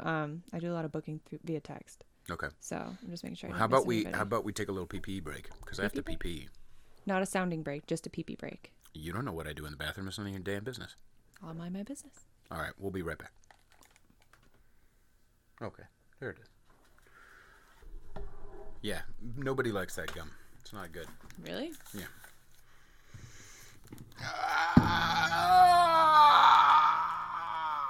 Oh, fucking shit. That was real. That was a real stretch. Stretching is good. I keep reaching for these drinks. Don't I have another Pellegrine? I do. Here, do you want this one? I'm not going to drink sparkling. You don't like sparkling water? Not unless it has some flavor in it. Fucking. So soda. I like soda. The flavored ones are creepy to me, man. Really? Yeah. So even like LaCroix, which just fucking suck unless you put sweetener in it. Why is everyone loving this fucking LaCroix? I've barely had any. It feels like a fucking what's that shit that not Mr. Pibb. Oh yeah, like a Mr. Pibb type of RC Cola type of fucking thing to me. I count macros now, and it has 0 macros. So roll your eyes, whatever. Macros. Listen. Well, you're so fat. So God, we're just gonna talk about all my issues here. No. Well, fucking, Anyway, continue. Oh, that's delicious. You like it? I don't like it. It's gonna be delicious, and then in like 5 minutes, it's gonna be over. It's right? less than 5. Airheads gum, ladies and gentlemen. Feel free to take the whole pack, because it's nobody likes it. I don't like it. But I gave you those poppets too, so you can throw it at people. Poppets. Yeah. It's gonna be fun. Yeah. No, I'm not fat, but I either don't eat or then I binge for a day and then I wait 2 days to eat. It's fucked up. Intentionally, or have you always been one of those people who don't eat? I've never been that guy. I've never been that guy. All right, so all the issues, right? I'm recovering anorexic. Oh, okay. Yeah, so there's never a good relationship with food, really.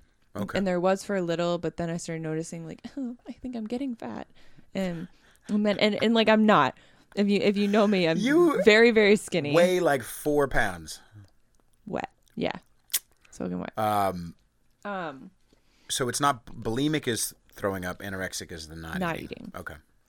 Yeah, it was something like body dysmorphia. Like Right. I just see a fat person, and it's clearly not. See, I do too, but I go the other direction. I'm so fat, I'm going to have pizza. You know what I mean? Like, I have so much to do that I'm going to do nothing and sit and watch Netflix. I get that. Anyway, obviously I'm not trying to say it's the same thing, but... No, it's the same type of thing. It's the same disordered shit. Living by insecurities and fear and all exactly. That shit. Right. And then when I started like really weightlifting and stuff like that, my shitty eating habits were getting me nowhere. Mm-hmm. So I started on this nutrition plan, counting macros and stuff like that. And I've actually had like some serious success where I haven't lost any weight, but my body's completely changed. Mm-hmm. So I'm just sticking with it. What do you like about lifting weights? Do you want to know why I started lifting weights? Sure. Because you can smoke and do it and be fine. That is why. Why are you smoking a vape then? Well, so I haven't smoked a cigarette in like 5 months. Ugh, what a fucking... But now I smoke these like Trinity and I e-cigarettes. were talking about people like you. Yeah. It's ridiculous. It's the same fucking thing. The death tastes better. The death tastes better. It smells better. It feels better. It's cooler. All you fucking non-smokers, smoking is not cool. Fuck yourself. Smoking has cool. been cool. That's it's why I coolest started fucking... smoking. Thank you. Yeah. It's fucking great. I remember walking past the skate park, like 13 years old, being like, I should smoke. They look really cool. Yeah. So I stole some cigarettes and I started smoking. Yay. And I've been smoking for 10 years. Right. And then... Wait, you're only 23? I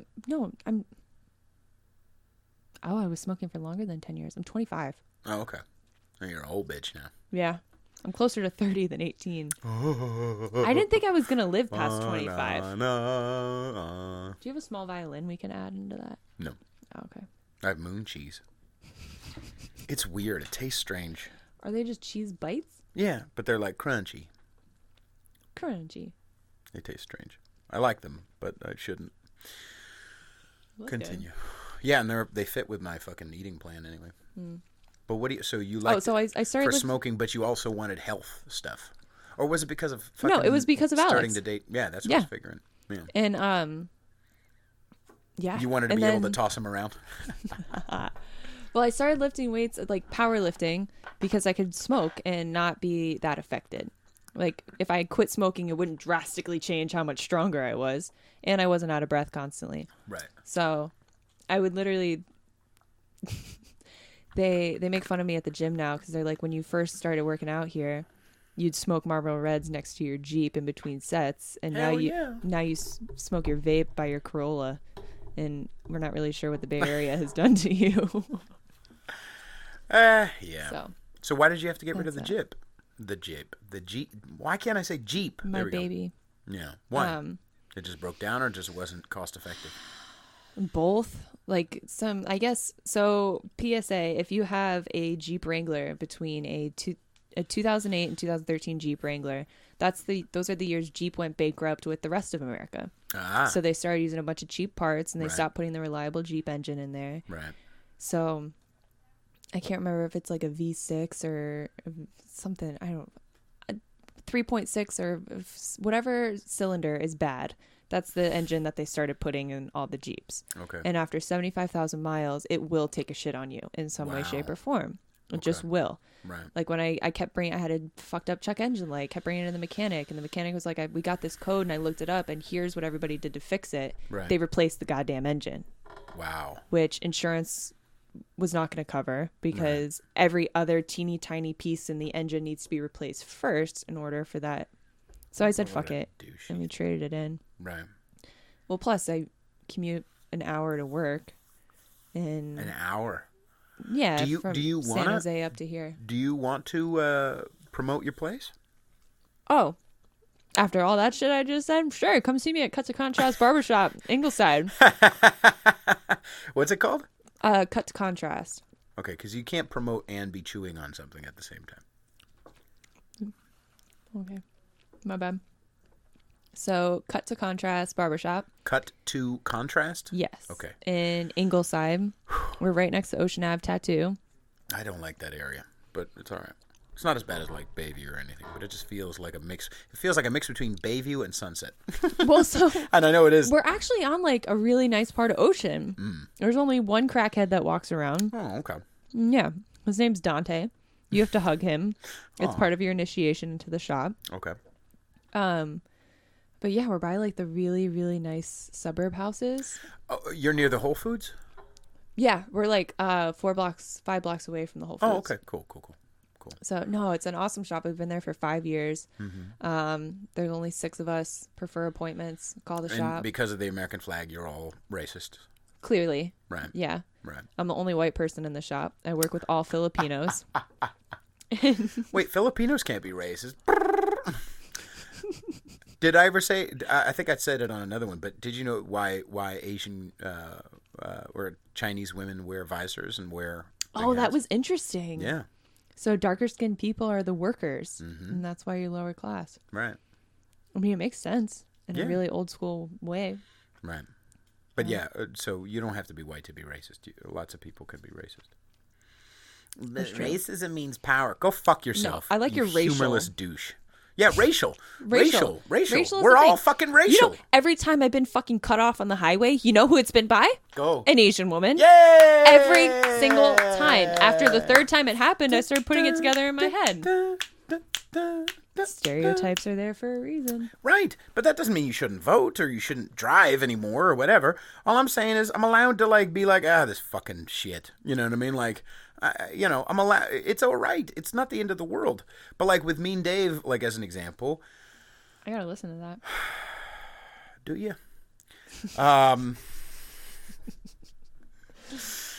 The mask is slipping. But we had a conversation and you know, I tried to just make my point. Like, I want to say the word nigger, like, from time to time, but not nigger, but like nigga. You know what I mean? I want to, you know, it's not with an A at the end. Sure, but like, and I have tact about it. I think, you know what I mean. I know how to, like. It's not every episode I need to. You know, the last episode was Bruce. We didn't talk about any politics at all. You know what I mean? Like, he's just a great. He's 89 years old, and we just got to talk about his life and end of life stuff, and it was really heavy, and it was great. Oh wow, that's episode 10. Yeah. All right. And but, like, you know, so I wasn't gonna start talking about, you know, the word nigga with him. You know what I mean? Like, I get that. You know what I mean? Like, but one of the things that Mean Dave was kind of fighting me on it, just because I think he's a contrarian, and I'm a contrarian too. But you know. And one of the things he was talking about was, you know, at the very end of it, I said, or he asked me, or, you know, it brought up, like, what my mix was. And I'm like, well, I'm about 3/16 black, you know, and he's like, well, see, then you're allowed to say it. So, like, as if my identity makes what I believe valid. If we follow that fucking... And I get it in some aspects, like you're saying, like, your experience on rape can imbues you with more authority, or, you know, people will be more open to listen. Yeah, right. But I don't have to have a vagina in order to understand or to be in the conversation regarding what happens to my daughter. You know what I mean? Or what my vote is, because I have a mom and I have a daughter and I have a sister and I have this and I have that, right?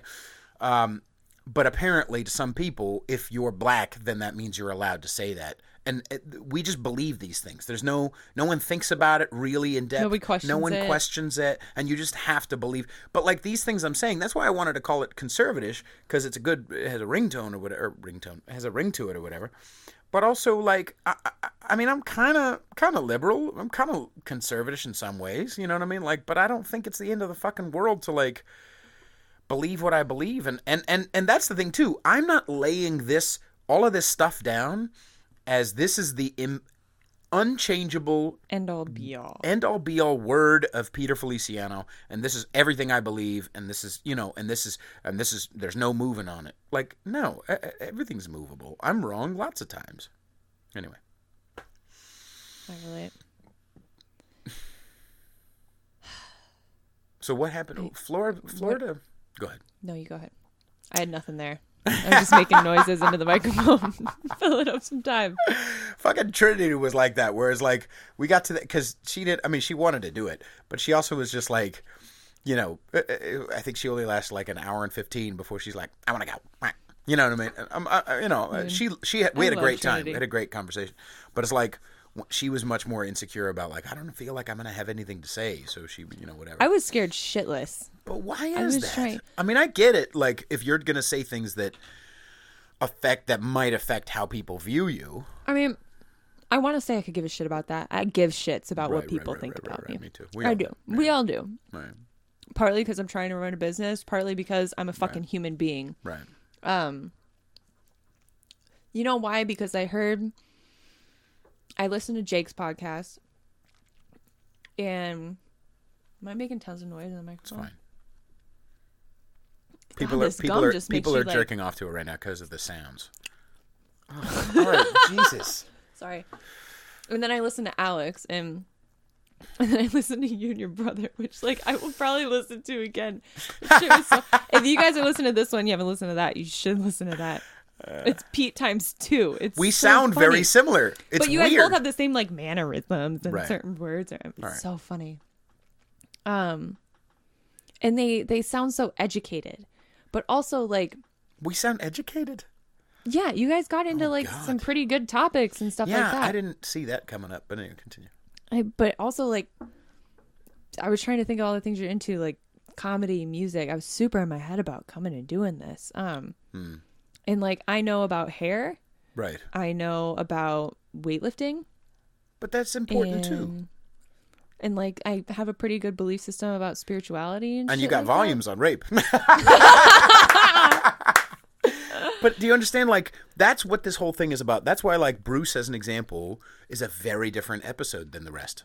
Because we didn't talk about really any political stuff. We talked about his sobriety. We talked about him working for Feinstein. We talked about him being an atheist, even though he was an Episcopal priest. We talked about lots of different things. We talked about end-of-life stuff and the value of being able to end your life with dignity if you'd like. You know, we talked about all kinds of heavy, great stuff. I thought about that shit a lot when I was in my suicidal shit. And I just thought that, like, oh, there were scribbles and scribbles in my journals about, like, it should be legal for a doctor to kill me right now. And I'm glad it's not. Put it close to your mouth. Is that better? But yeah, that's way better. But that's just the ramblings of a child, you know what I mean? An alcoholic, you know what I mean? That but needs fucking help. Right. But that's what I liked about this whole experience is that I want people from lots of different. I'm not fucking around when I say that. Like, I want people from lots of different walks of life. And I want to hear you have the Proud Boys on. Me too. Yeah. God damn it! If they would fucking email me back, cocksuckers. For real. But like, I want to have all these people on so that we can just not even like with the agenda of humanizing this person or the agenda of this or that. Sometimes I have like, oh, this would be a good topic to bring up, but in general, just so that, I mean, as part of it, it's entertaining, and part of it, it's like the relating stuff. You know, like there are people who have gone through what you've gone through, and or people who are into the weird shit I'm into, or you know what I mean, like, and it's and there's a great service in that. But also, we don't have to talk about politics at all. We don't have to talk shit. Like, it's just like with fucking stupid ass Rogan. Like, I don't listen to every episode. You know, some people what I do with Rogan is I look at who's on, and I'm like, if I don't know the name, I'll look at the description, and then I'll be like, I'm cool. You know what I mean? Good. Or sometimes I'll start listening, and I'll be Rogan bored, and so I'll just move on to something else. You know, and that's okay. You know what I mean? But it you know, some people I've had, you know, what's your favorite episode so far? I love the Pollo episode, or, you know, the drag queen, or I love this episode. One. Everyone talks about that one. Well, lots of people have, yeah, but I mean, like, I've had some people say that the you know, the Bridget episode is their favorite. Like, everybody has a different thing because it's like the Super Friends to me. Over and over, I use this analogy of like, I'm not fucking Aquaman, you know what I mean? Like, but Aquaman's necessary, you know what I mean? Like, I kind of think I'm Superman, but like, I'm not a, you know, but like, everybody has their own specific experience and skill and whatever, and all of it's valid, you know what I mean? We don't all have to believe this one thing or all have the, you know, I've yeah, it's just, it's interesting stuff. Yeah. Florida sucks, doesn't it? Yeah. It does. So to put it in perspective, I'm from a small town in Florida. I tell people West Palm Beach, but I'm from a little town called Jupiter, right, just north of there. City of dreams. Nobody believes is a real city. Right. It used to be pretty. I call it redneck and proud. Until there was a certain law that went down there that said you can't develop a big piece of land within the same 5 years that another big piece of land was being developed, so you don't disturb the wildlife. And whoever made that law died and left it to their family members who said fuck it and developed everything within 3 years. So the redneck and proud is now paved. And it's kind of sad. Like, there are high-rise condos everywhere.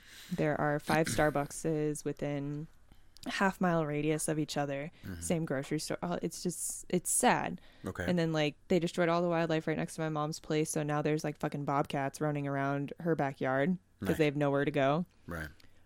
And it's hot all the time. Right. It ranges between like 80 and 100 degrees with Right. the same level of humidity, and it Right. just sucks. And it's super Southern mentality. What And do you when mean Southern mentality?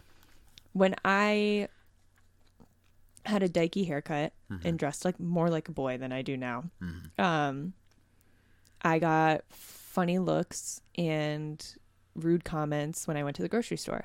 Okay. Even the therapist that my mom was making me see at the time said I should probably wear lipstick or earrings just so people knew what I actually was. Okay. And this is a professional that I am seeing, Right. because apparently I need some help. Right. Like, very just, I guess more, is it right side is conservative, right? Yeah. Just extreme right side, Which I think. which I call Southern mentality. Okay. Hickville.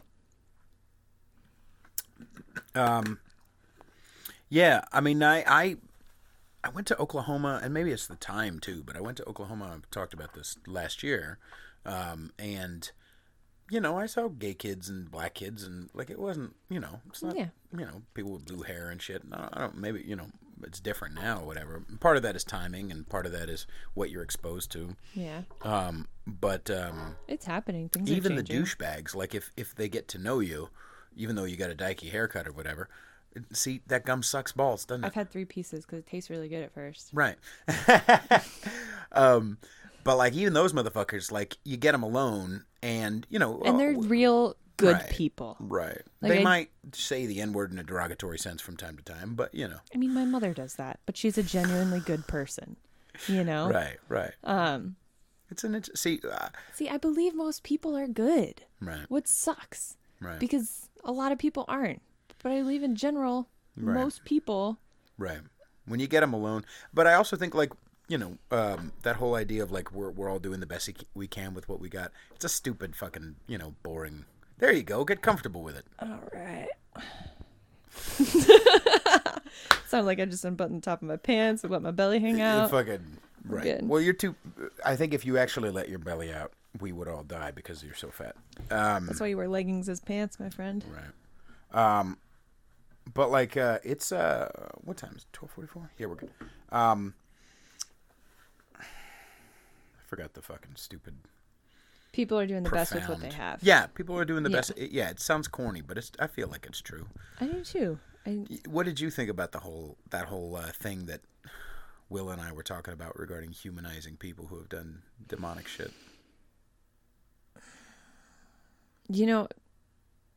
I agree. I don't think I have a contrary opinion of what you guys were talking about. Because I do, kind of like how you worded it. I know these people that have murdered, that have killed, that have committed hate crimes, and I know them now through the prison, and I know the people they actually are now. At least Right. I think, Right. and I believe now that they are circumstance happened, and they did Right. the best with what their circumstance was at the time. Right. But a grandfather that sticks scissors, Right.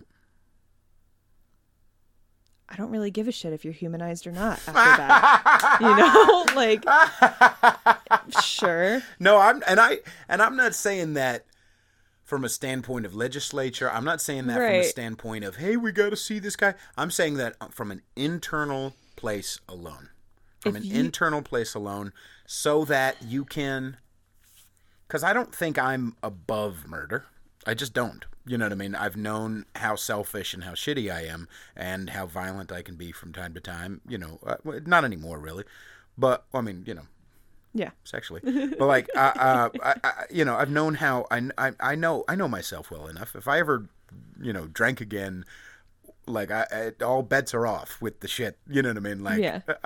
Suicide is not far, but also homicide is not far, because I get so stuck in my head and so obsessed and so resentful and so angry and so rageful. I forget what it was about, but the first time I ever voiced what I was actually thinking was to you. And this was however many years ago at this point. And I had said something and I told it exactly how I was thinking. And I was like, he's going to run. And you looked at me and you're like, yep, I have the same brain. And I was like, no. Right.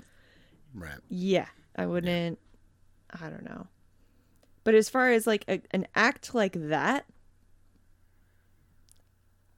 I just So there's certain things like that to where like I don't give a fuck if you're a human being or not. You are twisted in a sense that I don't agree with. yeah, and in a sense, I think those people are.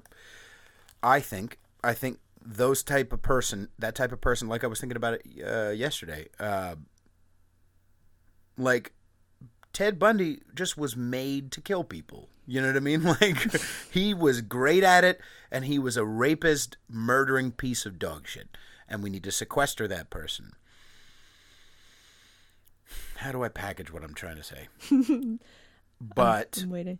I kind of feel like he was made that way, not by God or whatever. That's a whole nother fucking thing. No, All but I'm I think saying is, some people are born with certain traits that are just the way that they are. yeah, mentally, just they're that. Now, not most people, but No. some. right?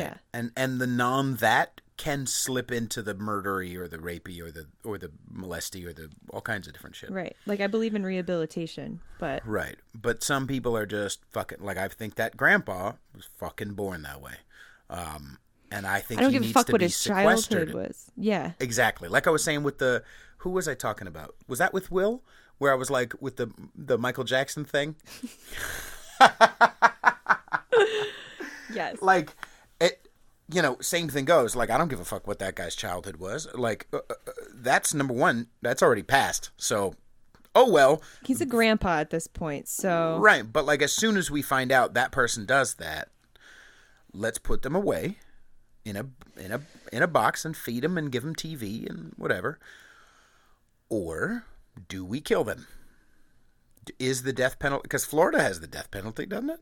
hell yeah. Of They're any crazy state. motherfuckers down there. Any crazy story on CNN, they're from Florida. Right. It's the heat, Bobcat. man. It's the Bobcats, man. But like, what do you think about that? I mean, do we kill somebody? I'm not above the death penalty, Okay. honestly. That's why I'm so But people who would be up for that. who would be up for the death penalty as far as that's their punishment. Yep. So I mean, it's a weird question. I was thinking. Do I don't personally if know somebody? So one of the guys I know from the prison, it wasn't just I shot this guy because I was trying to look good to the gang or because I was angry. It was I shot him because he deserved to die. No, I know a guy who slit multiple throats apparently, Oh. which is a lot more close and a lot more violent. And he killed him. No, I know a guy who did that, who slit multiple throats. Oh, when he- okay. yeah. That wasn't the guy that he had shot. No, nobody shot nobody. I'm saying it wasn't the type of murder that's like. I feel like if there's because there's a lot of different factors that have to play into actually putting somebody to death, right? Mm-hmm. I don't think you murdered somebody, therefore you need to be murdered. I don't think it's that cut and dry. Like there's that grandpa story is like the childhood is fucking over. You've clearly been sick for a long time. You must have at some point told somebody about it. So for then anyone not who didn't cared. hear the podcast, Oh God, you say it again. I have to, I guess, right? Because Yeah. some people are going to listen to this episode, but not the Will episode. There was a guy that he shared an experience with me, or a story with me, where his wife or girlfriend at the time could not. He said she couldn't change from drinking and using. She couldn't get sober because she had a horribly traumatic childhood, and shared the story where her grandpa, when she was a baby, cut her vagina with scissors in order to open it up so he could have sex with her. So, See, there's a level of sickness there that I don't think can be rehabilitated. I'm not even saying Yeah. rehabilitated. I'm No. saying, do we kill that person? I'm not. And again, neither of us know what we're talking about. That's true. And this is just an opinion right. of a non-minority person. I don't fucking know. Don't qualify that. Okay. White people can be right too. Black Got it. people can be wrong. Stop. All right. Yeah, I believe that person, like, based on what is the facts like in front of in that story. Mm-hmm. I don't believe that you deserve to live. Okay. Not and the reason why I'm for the death penalty is because, like, why are we going to make sure you stay alive and healthy Mentally, I don't give a fuck. But physically, you will have somewhere to sleep and something to eat, guaranteed. Why are you guaranteed that? Why is my tax money paying for you to stay alive and make sure you're alive for the next however many years until you naturally die? Right. I'd rather my tax dollars go to putting you to death. Right. And I don't know how expensive that is versus how expensive it is to keep somebody alive. But I mean, some drugs can't be that, some lethal injection, can't be more expensive than 20 years of life and fucking, but okay. I feel like it's the principle behind it. Like America has like the highest incarcerated whatever, Right. And again, I know shit about shit. I don't know what I'm talking about as far as statistics and stuff like that. I think I read it at an Ai Weiwei exhibit 3 years ago at the fucking Alcatraz art exhibit. Nice. And that's the one thing that I hold on to the whole time. Well, but no. I think, okay, so not even from a rehabilitation standard, I think what you said was actually very correct in what you said here. You said, all right, I can't remember the way you said it, but the thing about there is enough when someone does get sentenced to death, like there is obviously the trial process, but there's also like 10 years of them living until you actually die. And in that 10 years, you can kind of see, or even in the court process, and depending on your past, you know what I mean? You can see if they're changeable. If they're hopefully, yeah. And obviously there are people who can skirt the system and people who can manipulate therapists. I'm one of those. But, that doesn't mean, there's enough of a net to find out if this person is much, besides remorseful, which is a factor, I guess. And can also be faked. Remorse. Faked, yeah, for sure. Unless they're black or a woman, because obviously they're always right. But I lost my headphones. Sorry. I tilt my head back to laugh. It's just so nice to be what people consider offensive and just free about it. Right. Right. It's great.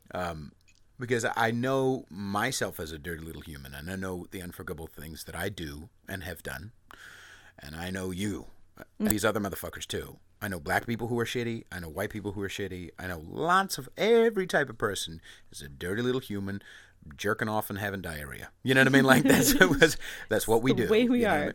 But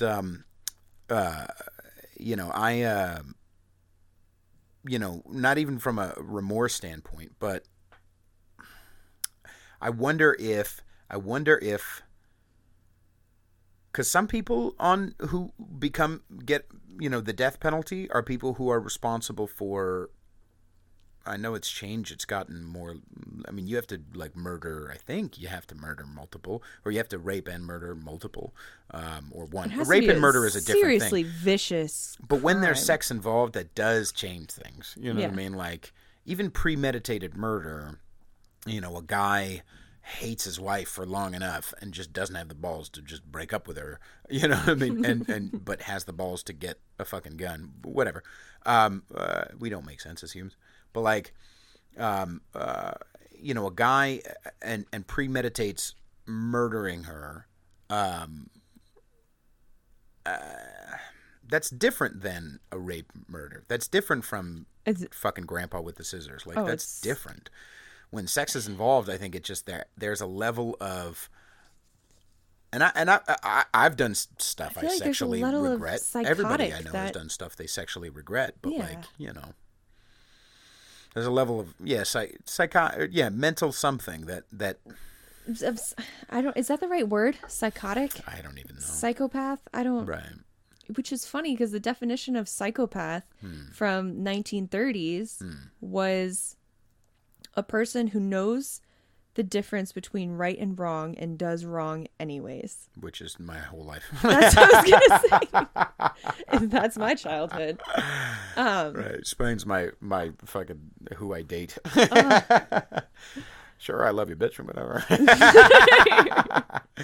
But no, there's something so unbelievably it's not actually twisted. True. Any of my ex-girlfriends who are listening, it's not actually true. I love you, blah, blah, blah. Shut Be up. careful. You might have actually offended somebody. I know, right?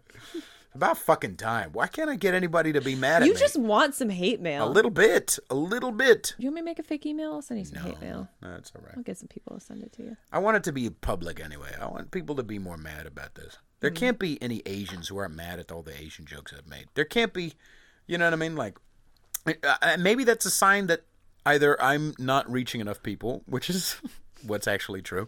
Can you track your views on these? Yeah. It's a little depressing. It's growing. But it is like, my expectations are like, I'm going to be so offensive, I'm going to get attention. And that's not, that's my, here's the real truth, is that I want attention. Mm-hmm. You know what I mean? Obviously, it serves other people, and it's a way to connect people. But also, I'm a dirty little human who has my fucking, who gets validation from people liking me. Yeah. You know what I mean? I measure my value as a human being by if people like me, or if I'm accepted, or I'm, you know what I mean? And so part of this, unfortunately, is that I am using this as a tool to scratch that itch. And it's not healthy, and I'm trying not to do it, or at least I'm trying to be honest about it. And it's a daily thing when I'm posting about the podcast or I'm posting about this to like, all right, just fucking, God help me lower my expectations and help me just tell the truth and just, whatever. But it is a thing. I do have to, unfortunately, promote. And it does cost money. And I do think I'm being a little fucking shadow banned. Like, I do think Facebook is like, it's part of the problem.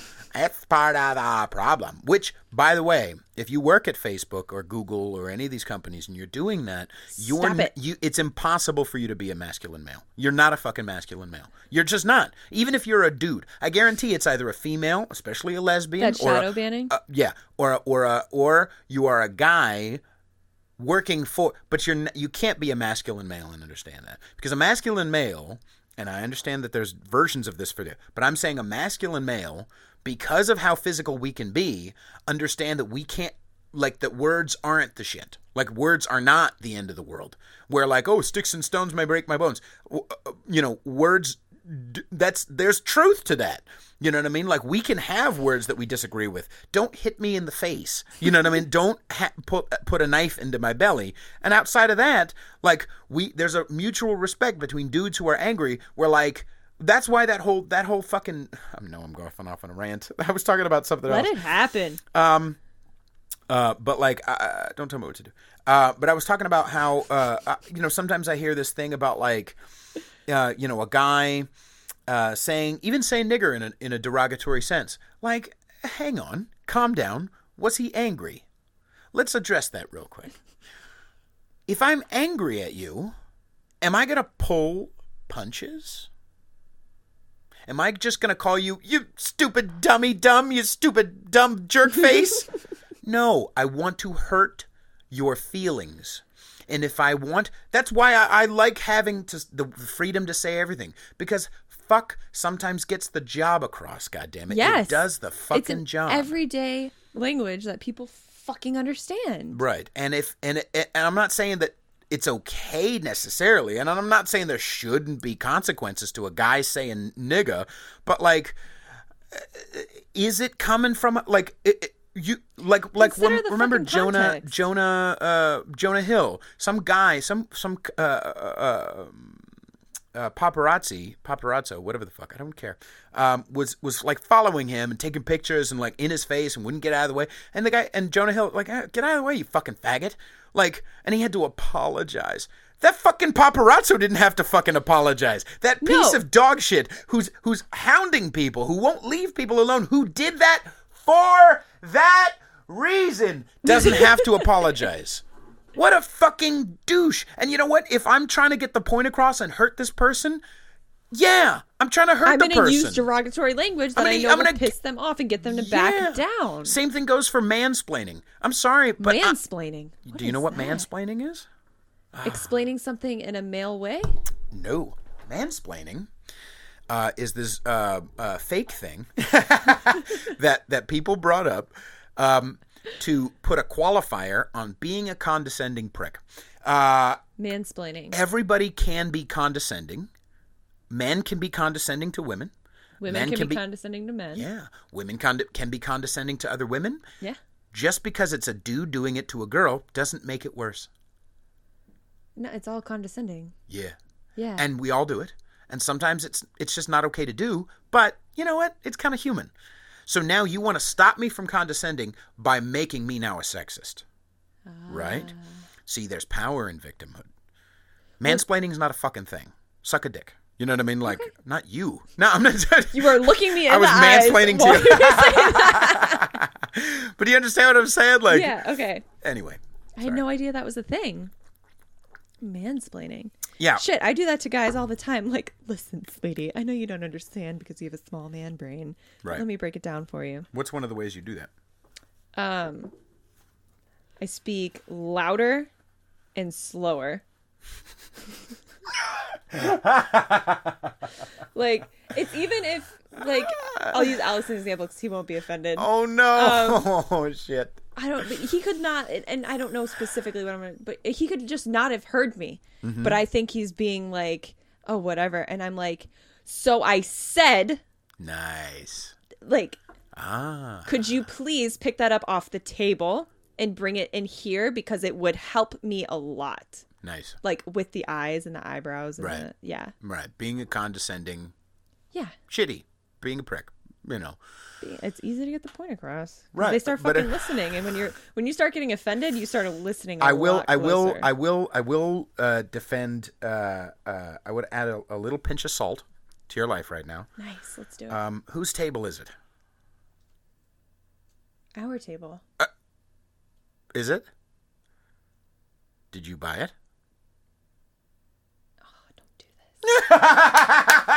this. Whose house is it? Oh, fuck you. Fuck you. Fuck you. I fight with him all the time about this because there's this. I'm not saying that you haven't gotten into a relationship and there shouldn't be give and take. I'm just adding a dash of salt. Just take yourself with just a dash of salt, Princess. A little humility. Just like not to say you can't be mad at him or he hasn't done something wrong or he shouldn't hear you or listen to you, but just a dash of salt. Like, you know, calm the fuck down. It's my fucking house. I've made that point before. All right. Oh my God, this is So when Alice got the house, his parents sort of took everything from the attic and like filled the house, right? Right. And there's this one picture, and it's this god awful picture, and it's just this ugly like drummer that's like abstract, and I just fucking hate this picture, right? Okay. I think it's ugly, and it was hanging in the middle of the living room because it's a black person and you're racist. Yes, exactly. Okay. And apparently the picture's worth a lot of money. Oh, really? But. So when the inside was painted, all the pictures came down, they went in the closet, and we slowly started putting things back up. And I asked him, I'm like, can we please not hang up that African drummer picture? Right. And we didn't. And then his parents came over, and they mentioned, where's the picture? And, right. And it's like, it's in the closet, we just haven't hung it up yet. And right. then Alex is like, well, Ali actually doesn't like it, so we haven't put it up yet. And I was right. like, you fucking asshole. Like, you called me out in front of your mom. Well, yeah, but you said the word, can we? I'm not saying because I've you don't live together and it's not blah, blah, blah.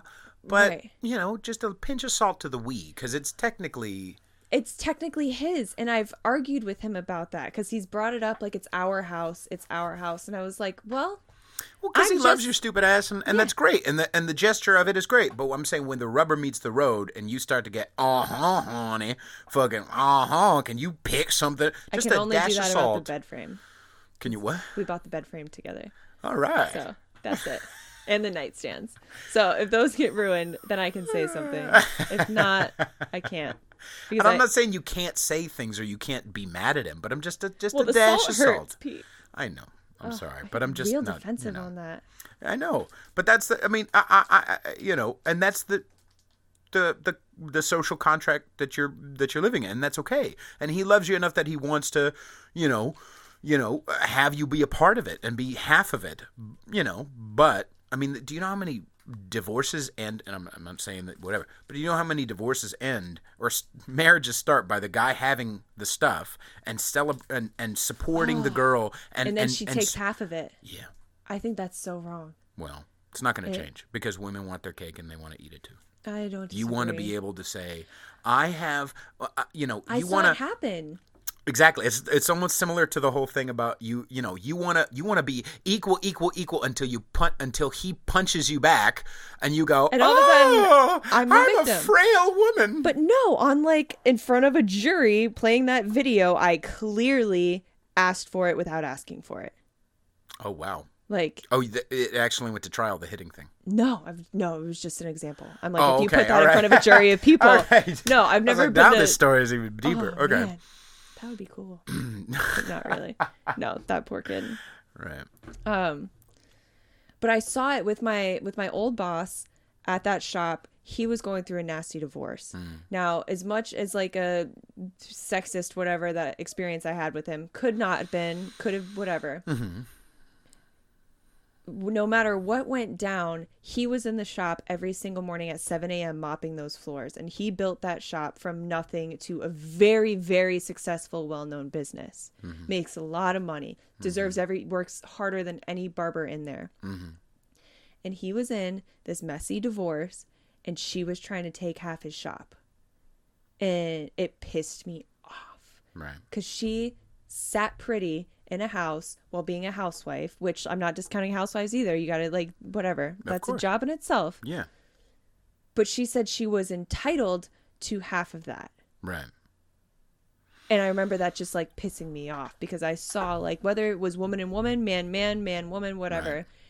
He worked really hard for that. Right. And now they're getting divorced and she's trying to take it from him. And that's not fair. Right. And I can understand not leaving the gal in a lurch. You know what I mean? And if right. the divorce is not personally messy, it gets super messy. It gets super messy. But there are dudes, you know, who are like, hey, you know what I mean? You gave me a couple of kids. I'm not going to leave you in a lurch. I'm going to take care of you. Exactly. But and sometimes the relationship is so twisted and fucked up that you can't even see her as someone you want to take care of, quote unquote, especially if you don't have a kid with her. Right. Or especially if you do. It's its own twisted shit. But like that can be used for bad. And this the same thing goes with like that those females who are wanting that stuff, they're also really wanting to twist the knife into the guy's fucking heart. Just to be like, without a doubt. You did this to me. I'm gonna get you back, and I'm getting you back now with this whole, and I can do it legally, so fuck you. It was almost as if she was dragging out the whole divorce purposely just to be a pain in the ass. Right. And it was to the point where like we all wrote letters being like, no, that's not true. Like he's the one running the shop and all that stuff. Sorry, Oh, wow. I was just updating my parking meter. Isn't that app great? Yeah. It's God damn it, so much better. You are better than the parking app. Oh, that's so kind. Oh. Yeah. Yeah. How you been? Good, man. You feeling good? Really, really good. It's uncomfortable how good. Right. Yeah. Are you gonna start fighting? Doing any jujitsu or whatever? What, did Alex talk to you or something? No. Does he want you to? Well, so we fight all the time. There have been like no, I mean you roll. Do you jujitsu with him? No, Okay. I lift weights. That's it. I said, are you going to start fighting like in a martial arts sense, not the interpersonal? No, I know, but he bugs me about that all the time. Like, when are you? Whatever, that could be solved with jujitsu. That could be solved with jujitsu. Of course, because he's just a little fucking. Right. He's a little CrossFit boy. You hear me, goddammit. He's a little, you know. Anybody who like, oh, this. No. I want to do fucking boxing, but I think you're not gonna. You're not gonna. No, I don't have. You know what? I love UFC, and that's probably like my favorite sport of all time. And there was a point in time where I wanted to be at least do one fight before I'm 30. Nice. Right? And then I got punched in the face, and I was like, I'm good. By that guy? I don't. Was that the only punch you got? No, like in a gym. Oh no, I've been in 2 fights my whole life, not including that guy. 2 fights. Did you fight him back though? 2 women. On that guy? No, I pretended like the hit was worse than it was, and Okay. I rolled on the floor, and I waited for somebody to come up to me, and I did that whole thing. Right. But I've been in 2 fights my whole life. Got my ass kicked twice. Okay. And they were both with girls. And I've taken a punch a few times. Sure. It sucks. But then I actually like had mitts on and stuff like that. And we were going. And then I got punched in the face. And I was like, Not my thing. no, don't want to do that. You know? Yeah. And I know it can be adverse for some people. Like you get punched, all of a sudden you want more. And that's not. I like weight. I like picking shit up and putting it down. Right. And That's Well, it. I feel like I wouldn't look forward to more, but I like the competition. I think Well, you not look from a forward. masochistic standpoint, but anytime there's like, it definitely, and I would have to make sure that I'm sure there would be many times where I won't be spiritual at that time and we'll take it a Something little will too switch. personally. Yeah. But, Oh God, I can't wait to hear. I feel like it's the same type of animal feeling in my belly. Like I like that idea of, oh yeah, watch. Like I like that, and I'm pretty torturous, which helps with sex. But I also, I remember one time. Do you ever see Last House on the Left? Ooh. Yeah. Did you the new one? Yeah, I'm pretty sure it was a new one. The one from I think it was like '08 or something. Yeah. They did a remake. I never saw the original, but like, so it's a It's heavy pretty gruesome. shit. Yeah. But at the very end of the remake, spoiler alert, he catches the guy and he's gonna torture him. Yeah. And all he does is put his head in a microwave. Is that how it ends? Yeah. I remember the garbage disposal scene I don't remember that. where he gets it. They stick his hand in the sink, Oh, I remember that, yeah. and he But, comes like- down. He's like, "Yep, he's really fucking dead there." And he's Yeah, like, yeah, I "Oh, remember garbage that. disposal out." Yeah. But like at the very end, the guy, the main evil cunt, the evil rapist piece of shit, all of them were. But like the main one Oh, he straps him to a table and he. puts his head in the microwave. Yes. And his head explodes. Or dies or whatever. I feel like that's too quick. Like, have you seen Thank Law Abiding you. Citizen? Thank you. No, I've never seen that. But like You've never seen that? I'm telling you right now, if I had, like, I mean, I'm gonna take days. I'm gonna make many decisions with your body that you are going to regret and cry. Like it's gonna be Long and fuck long medieval. and long. Like it's and gonna painful. Yeah. and I'm gonna enjoy it. That's how Law Abiding Citizen is. Okay. The guy literally like. What's that from? So it's the story. This guy has a wife and a daughter, and two guys invade the home and rape and kill both the daughter and the mother in front of him. Okay. And he's tied up and unconscious, halfway, whatever. Is this from the 90s or 80s or what? No, this is pretty recent. Okay. It's Gerard Butler, I want to say. Oh shit. Whatever. Have you seen? Probably not. Have you seen P.S. I Love You? No. Okay. Yeah. Moving on. I know who Gerard Butler is. Can Oh, you say okay. 300, please? Well, I can't think if there's two guys that look the same to me, so I'm not 300. sure. I'm not sure if it's him. I don't Yes, know. it is. Gerard Butler. 300 No, P.S. I love you. I believe you, but I don't know if Law Abiding Citizen is. Yeah, it's Gerard Butler. Okay. So it's a 10-year plot because there was one guy that really did it and one guy that was sort of like just there to rob the house, you know? And this is another spoiler alert. So they go to trial and the guy that... Spoiler. Spoiler. So good. Why am I allowed to do this podcast? I thought, spoiler. All right, continue. And the guy that was just there to rob the house gets life in prison and the death penalty. And the Okay. other guy gets off with like 5 years probation or something. Like it wasn't fair and he was mad about it. So he takes this big elaborate plot for like 10 years and he ends up capturing this guy and like doing all that medieval shit. Right. And then he videotapes it and then sends it to the attorney so that oh, it's so like, Right.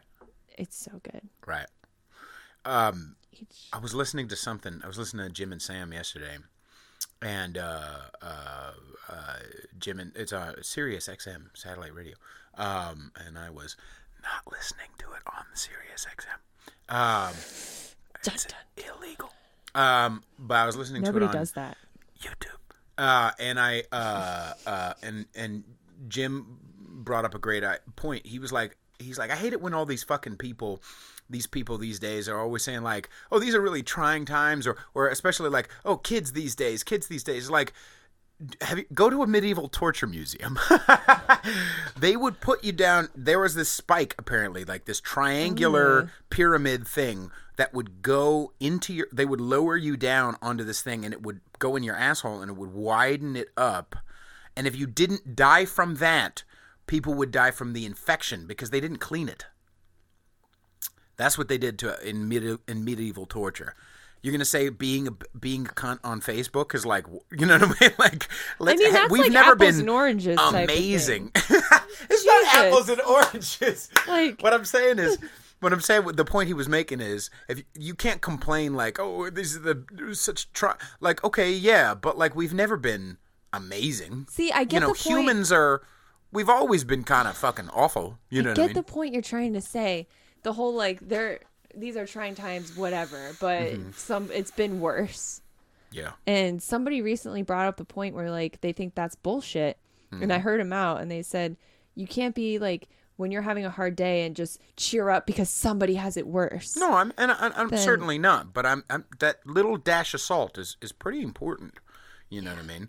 Not that is going to change anyone's feelings. It certainly doesn't for me. It doesn't change my feeling when someone says, "Hey, buck up!" Like I'm just, fuck yeah, you know. Well, because then you have to do the flip side of that, where it's like when you're happy, somebody's always happier. Right. So calm down. Or other people are sad right now, so please don't be happy. Exactly. There has to be that flip side. But yes, I mean, the Great Depression was more trying than this. Yeah, much. Yeah. Yeah. And come on.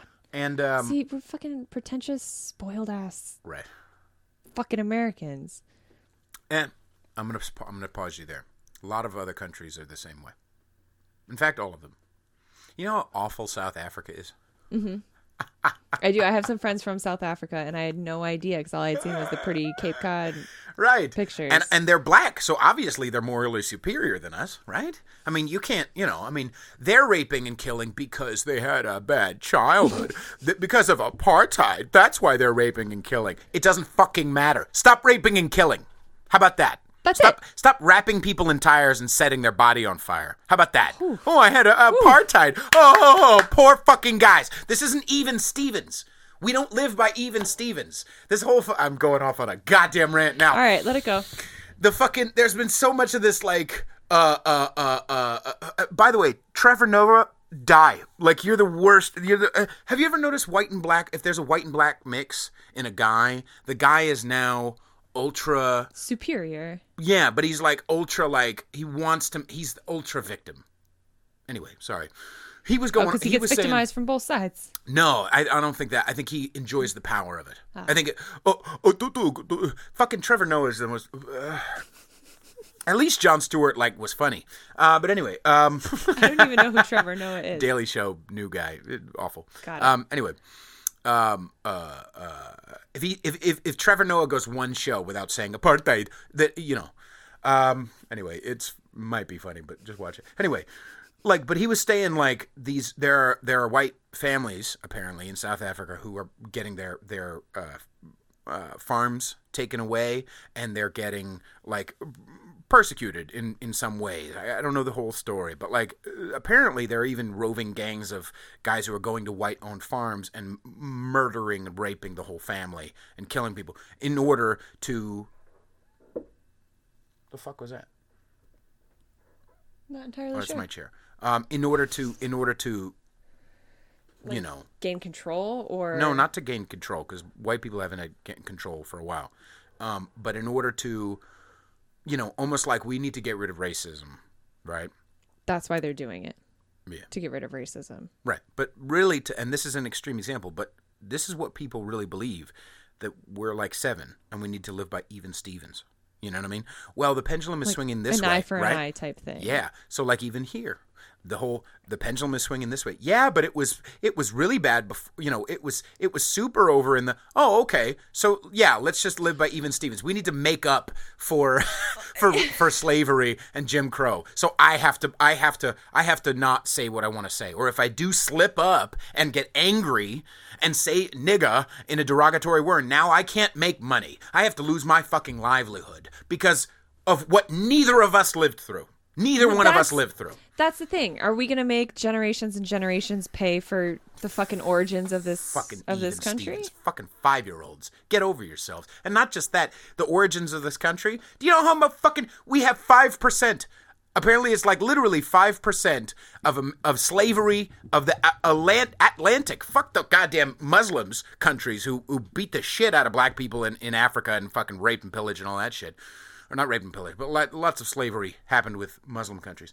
Even though they're brown and they're better than us. Oh, she's wearing a hijab. She's obviously good. I'm a piece of shit. This is really jumping into it now. I gotta get you a top hat. But America represented 5% of all the slavery. That was going on worldwide. Yeah. But we've had the most publicity about it. Yeah. Because we're very white over here. It was a great distraction from the rest of the world. If there was somebody to blame for it. Like Brazil, or was it Argentina? I think it's Brazil had slavery until like fucking like 1900. You know what I mean? Like there's some crazy shit. Like England, yeah, okay, you know, whatever. But like, there's still slavery going on in some Muslim countries. Like, let's get really real about Muslim. Like, Muslim is a religion. Like, right, but let's. Some of y'all are off the fucking chain with some of that shit that you do, throwing gays off roofs. Okay, I don't know. So I got off Facebook. I still have an account because I need to be able to stalk people when needed. I don't know why that is, but okay. Continue. Curiosity. That's it. Got it. Feeling down one day, let's see how that asshole's doing. And if he seems like he's doing shittier, that's fine. That's how my mind works at times. Right. That's why I haven't deactivated or anything. But right. I got off Facebook for that shit. Right. I'm so... Well, this isn't news stories, but honestly, I genuinely believe people don't share stories of how brown people do bad shit too, or black people or whoever. No, but because they're being victimized here. Right, so but you can't get more clicks. I don't think it is that they're being victimized here. I think you can't get clicks unless you make people angry. And it's scary to be angry about something that might be. So Bill Maher, as an example, had Sam Harris on, and they talked about that. That's why that whole Ben Affleck thing about. Do you remember this video? So Sam Harris was on Bill Maher and talked about how these Muslim countries are doing some foul ass shit to gays and to women, and yet these liberals are so into women's rights and so into gays' rights and haven't said a fucking word about what's going on in the Muslim countries, but we want to be worried about a fucking wedding cake here when they're getting thrown off of roofs. Fuck marriage. Like, I'm happy that gays get married, but like, hey, there's a lot more bleeding over there. Can you at least address it? But no, we can't, because the white guilt is so fucking overwhelming that these motherfuckers, they think that if I mean, there's a culture difference. Like, women, I remember hearing... No, like how you said, rape is rape and killing is killing. Right. Like, regardless of your color, whatever. Right. It's the same fucking thing. Right. There was a video, I was listening to it on Opie and Anthony one time, and this was only like 07, 08. I'm guarantee it's fucking happening now too. But a woman was whipped in public because she wore pants. And you want to get mad about what's, like, you're marginalized here? I'm not saying that everything's perfect here for women, but can you at least say the words? Can you at least address female genital mutilation? That in fucking 2000, what was it? 2000, I think I was looking it up. In 2014, over 50% of women in Egypt, not fucking Egypt, has all kinds of white people doing tourism things over there. That's fucking Egypt. Over 50% had experienced female genital mutilation at some point in their lives. And then the following year, over 90% of women interviewed thought it should continue. And you're gonna talk to me about I want to be able to wear hot pants without you telling me that I'm wearing this. Go fuck yourself. It's so... It just gives me a headache to think about it. Well, I'm on the goddamn firing lines. Come at me, goddammit. I'm more talented and I'm better at talking than you motherfuckers are anyway. I have this. I am not beholden to any advertisers. I will say this shit. Share the podcast, by the way, everybody. Tell your friends. My sister and I got into my nephew is now 1 year old. And I was here when she was pregnant and then had him and everything like that. And we got to talking about genital mutilation. Right. Because they were discussing whether or not he was going to get circumcised. Right. And she looked it up because she's a researcher by nature. Right. And was like, well, it's got to be most people are like circumcised, right? Mm-hmm. And no. Oh, really? 40% of the male population in the world is circumcised because in most countries that is considered genital mutilation. Right. And here, but it's so normalized, as I'm sure right. in Egypt, it's considered so normalized that they don't think about it. Right. I know nothing about what I'm talking about. Right, but this is some female genital mutilation is they cut the lips or something like that, or whatever. But some is they take your clitoris, right? And not just that, some of them they don't even use. I'm not going to even take it to a doctor because no, I don't it's have done with access like sharp to glass. I've seen a Law and Order episode. Right, it's done with fucking rocks. It's done with utensils. But you understand what I'm saying? Yes. Like, can we address that? It's literal can we at least say, even though they're brown, hey, stop fucking doing that? Even though they're brown and they're obviously more morally superior than us, go fuck yourselves. I'm a human being. I can't even say the words because they're Muslim, and so that means they're fucking untouchable? Go fuck yourselves. Let's actually address the issue. And I know I'm getting dark and angry right now, but I You want to take away Norm Macdonald's Tonight Show appearance? Did you hear what happened at that? No, what happened? So Norm Macdonald was going to be on the Tonight Show, and he was in an interview with the Hollywood Reporter, and he said this. He said, Louis C.K. Let me look up the actual fucking quote because I'm gonna. I love how fucking 2 hours in is when I start to actually research. No, you might actually piss somebody off at this point. I have about 15 more minutes, and then I gotta get back to work. Okay. You should misquote it and then cause up some stirring about how you're slandering somebody's name. Hang on. Don't tell me what to do. Shit. Anyway, so here we go. Norm Macdonald, Hollywood Report. There we go. Okay, so he said.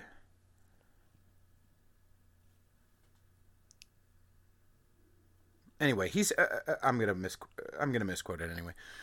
He said Louis C.K. and Roseanne Barr have been good friends of mine for a long, long time, and what he said was, and this was in a conversation interview, which wasn't on Facebook, it wasn't Twitter, it wasn't. This is what I absolutely believe 100%, and there's nothing else, and there's no nuance and no context. He said, the victims. I don't even know if he said that we needed to have sympathy for them, but he said that these people have lost all of their career in a matter of minutes. Yeah. You know what I mean? Louis C.K. and obviously Louis C.K. did what he did, and Roseanne tweeted what she fucking tweeted. So Roseanne was on Ambien, and people are medically proven to do crazy, weird shit while thinking they are completely lucid. There was that story that talks about it on Rogan. This woman was on Ambien and woke up on the top of a fucking construction crane. No clue how she got there, but woke up and was like on top of this crane and was like, okay. Right. Now, Norm said, these people lost everything, and even the victims didn't have to go through that. That's what he said. Now, he's not saying, let's compare. He's not saying the victims had it better than Norm Macdonald and Louis C.K., which we could get into the nuance and the fucking stories of both of those, because I have my own opinions about lots of that. No. But this is all what Norm said. And afterwards, everyone's just, you fucking piece of shit, blaming the victim, blah, blah, blah, blah, blah, comparing, because we're all bullies. Yes, even you, black people. Yes, even you, fucking women in your fucking 20s who don't, lesbians. Anyway. Which all described me at one point or another. I'm just spraying it everywhere. Yeah, especially the black part. So, God damn it, Pete, get to your point. What I'm saying is, Norm Macdonald got in quote unquote hot water, and the Tonight Show took away his appearance that he was going to have. Now, there are a lot of other options you could do besides take away his appearance, but apparently Jimmy said, and this is what Howard Kimmel or Fallon.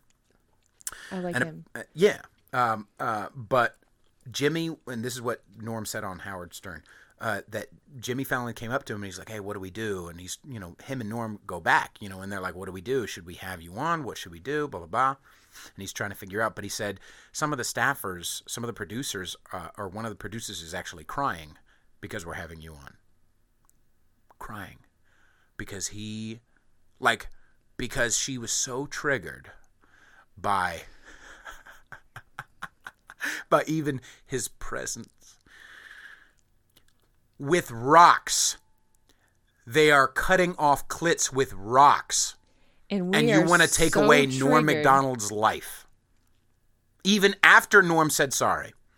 Norm was on Twitter that day before the Tonight Show thing and said, hey, I love these guys. I wasn't defending their actions and I wasn't trying to minimize the victims' lives. I was only stating something.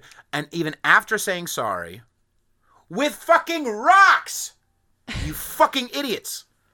Do your neighbors here not like you? Oh, God. I forgot I had neighbors. I'm sorry. Do they file a complaint?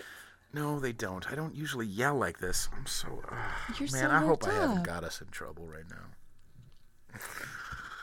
We only have 10 more minutes and then we can just run. So, I have a huge problem with the word triggered. Okay. And Lots of different aspects, I'm sure. all this shit, right? And it's super contradictory because, like, anyways.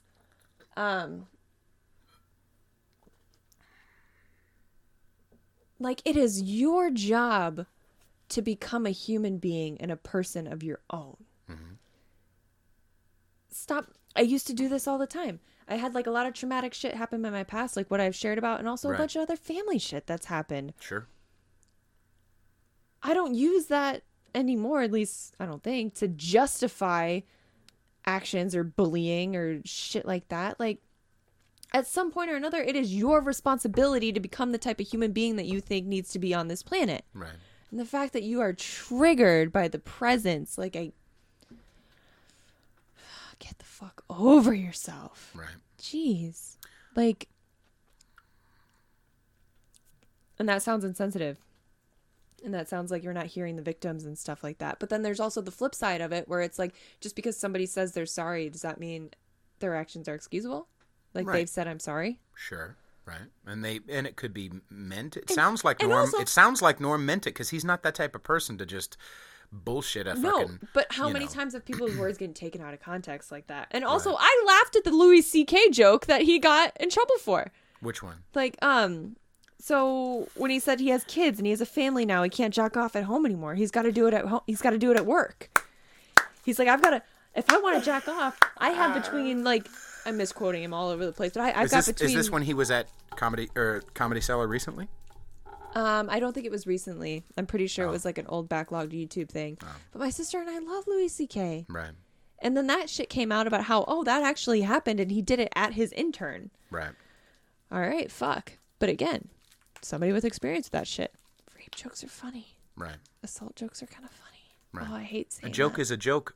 It's and what matters is the intention. Yeah, and I get there that are some probably cheap. Some racist jokes, if they're told between a bunch of racists, like, I don't like that. Look at that nigger up on the stage trying to tell jokes, looking like a goddamn monkey, right? That's fucked up.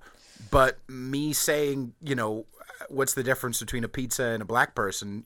A pizza can actually feed a family of 4. That's a joke that's just a joke. I'm not a racist. Now, you can't go person to person and try to go through their brain and figure out if they're really a racist. But, like... I think racial is more common than racism. Mm-hmm. And it's one of those words that's just thrown around so much nowadays that there's no real meaning to it anymore. Right. Everybody's a racist. Right. If I call out an Asian woman, even if there is actually an Asian woman cutting me off with no fucking blinker, I'm a racist. Right. And not just that, but now you also have to... If you do want to get mad at that person, you also have to figure out if they're Korean or... Oh my God! I I was at or this Chinese. thing. Otherwise, you're normal. I said something. You're part of the problem. Oh my She God. cut me off, bitch.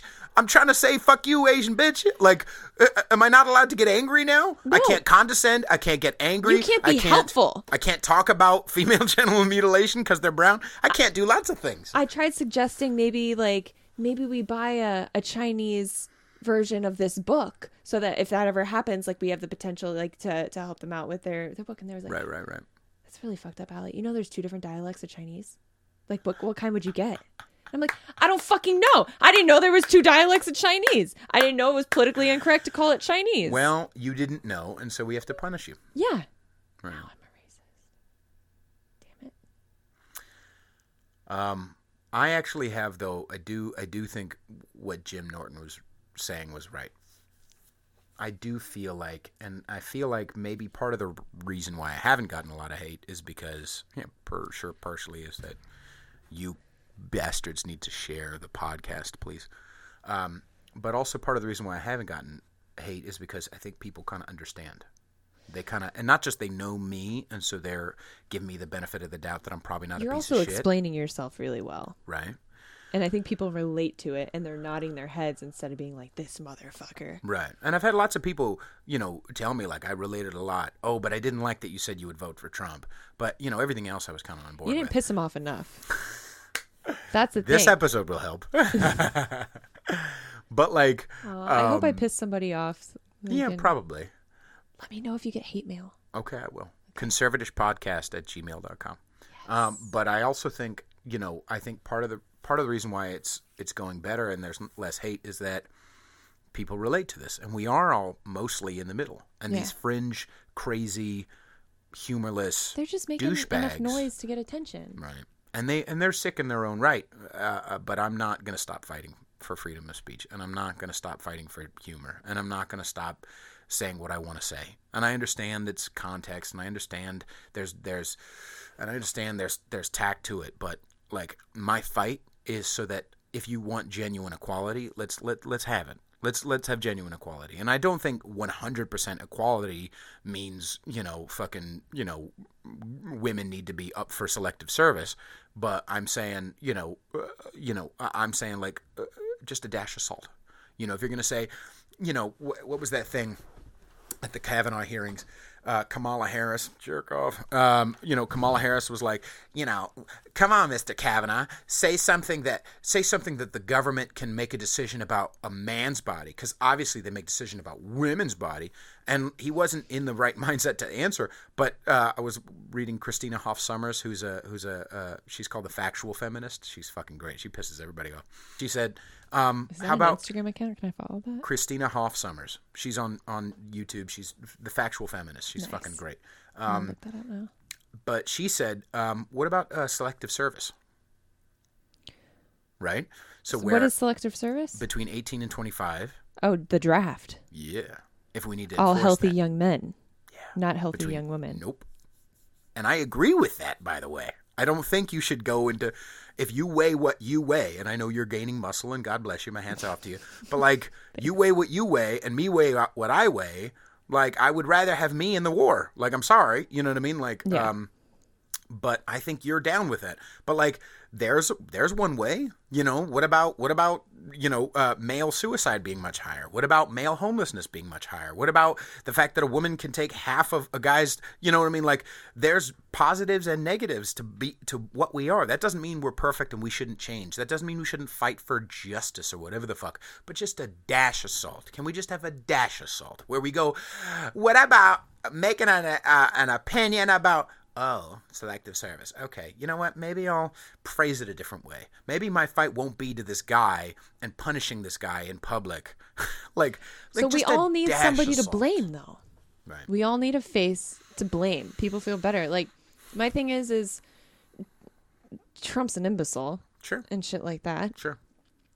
But I think he's the distraction from the real problem.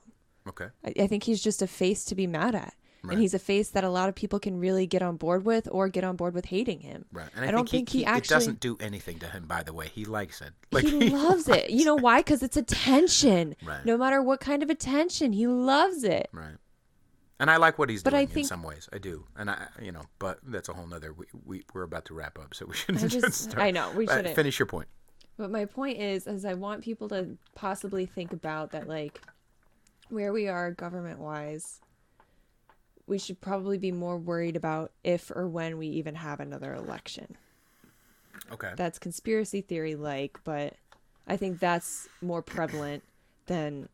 You mean more important to think about than... I think with the direction, with how corrupt this past election was... I think we should really think about and discuss the fact, like, if we are going to have another election. Right. And But I think Hillary, we should. but Hillary had a vagina. She can't do anything wrong. I'm a woman. I did not vote for Hillary. Yay! Good You know job. why? For my own fucking reasons. Because I did research on both sides and both candidates and decided I supported the independent party. And people told me, you're a dumbass, that vote is to the wind. Well, Right. fuck you. Right. I'm going to vote for who I want to vote for. Gotta go. And women not supporting women, like, fuck you. Right. I can... That's what it is it reeks of on. lack of self-knowledge, lack of humility. It's lack of, Well- if you think women, as an example, brown people too, but it's white, that's white guilt in its own way. But I mean, like, if you think all women are, you just don't have the knowledge of how weird and flighty and shitty and immature that you are. If you think all women are all good, like, Perfect. Yeah. No. fuck you. Perfect example, and again, we're not getting off on this whole other huge tangent, Right. but when Obama was running for office, I remember being in debate class in high school, and I'm aging myself for not the better, I know, but because you're very old. super old. But when I was in debate class, I went to in my town, the ghettoer of the high schools, and we were in debate, talking. And this guy was like, came in singing like Obama, Obama, that like song that was going off. And then we actually shared about our political beliefs. And he was as conservative as you can. And we said, well, why are you voting for Obama? Because that's my black dude. That's my black dude. I want him up there in office. Why? He stands for nothing that you believe in. I want the black guy in office. Right. All right. So there you go. Right. I'm a woman that didn't want Hillary. And not just that, but a lot. Everyone, look up the Walk Away campaign. I'm having a guy named Justin on, who's from the Walk Away campaign soon. I'm gonna have to do it through Skype if I can. But he's this gay gentleman who was a Democrat for a long time and felt ostracized by his own community, partially because of that Muslim stuff. We're like, hey, Muslims are killing gays. Excuse me, don't be Muslim phobic or Islamophobic.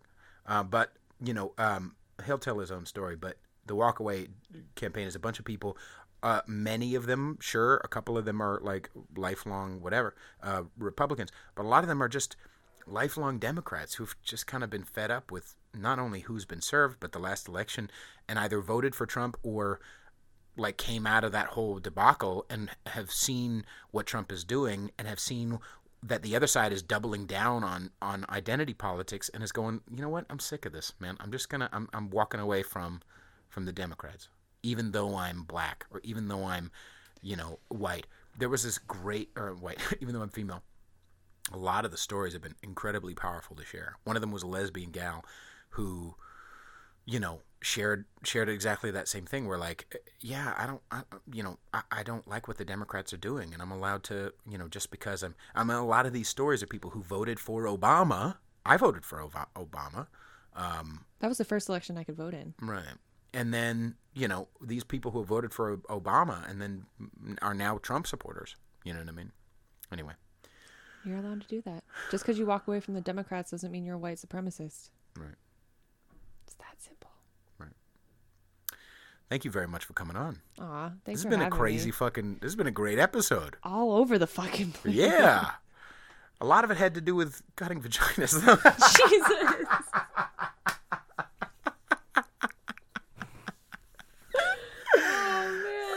We didn't talk about eating ass, though. This is the first episode. Well, I'm bringing it up now, but this is the first episode. All of them have... Not down with it. I mean, it will be... You don't like your ass eaten? No. What is wrong with you? I mean, are you anti, or it's just not your thing? No, it doesn't feel any better than the other. Interesting. Okay. So. All right. Well, I can get on And I've board done with both, that, but... so I've gotten it and given it. I have experience. My experience shows. My personal Yeah, but opinion. you know, the tip of the thumb. What? You never had just a tip of the thumb, just a. You never. All right. We'll stop. What did you say? Those are for my spiritual advisors. Right. That one I'm gonna exactly. save. Save that. All right, ladies and gentlemen, thank you very much, Ali. Really appreciate you coming on. Thanks, man. Alex, we love you very much. Yeah, we'll stick around for episode 12.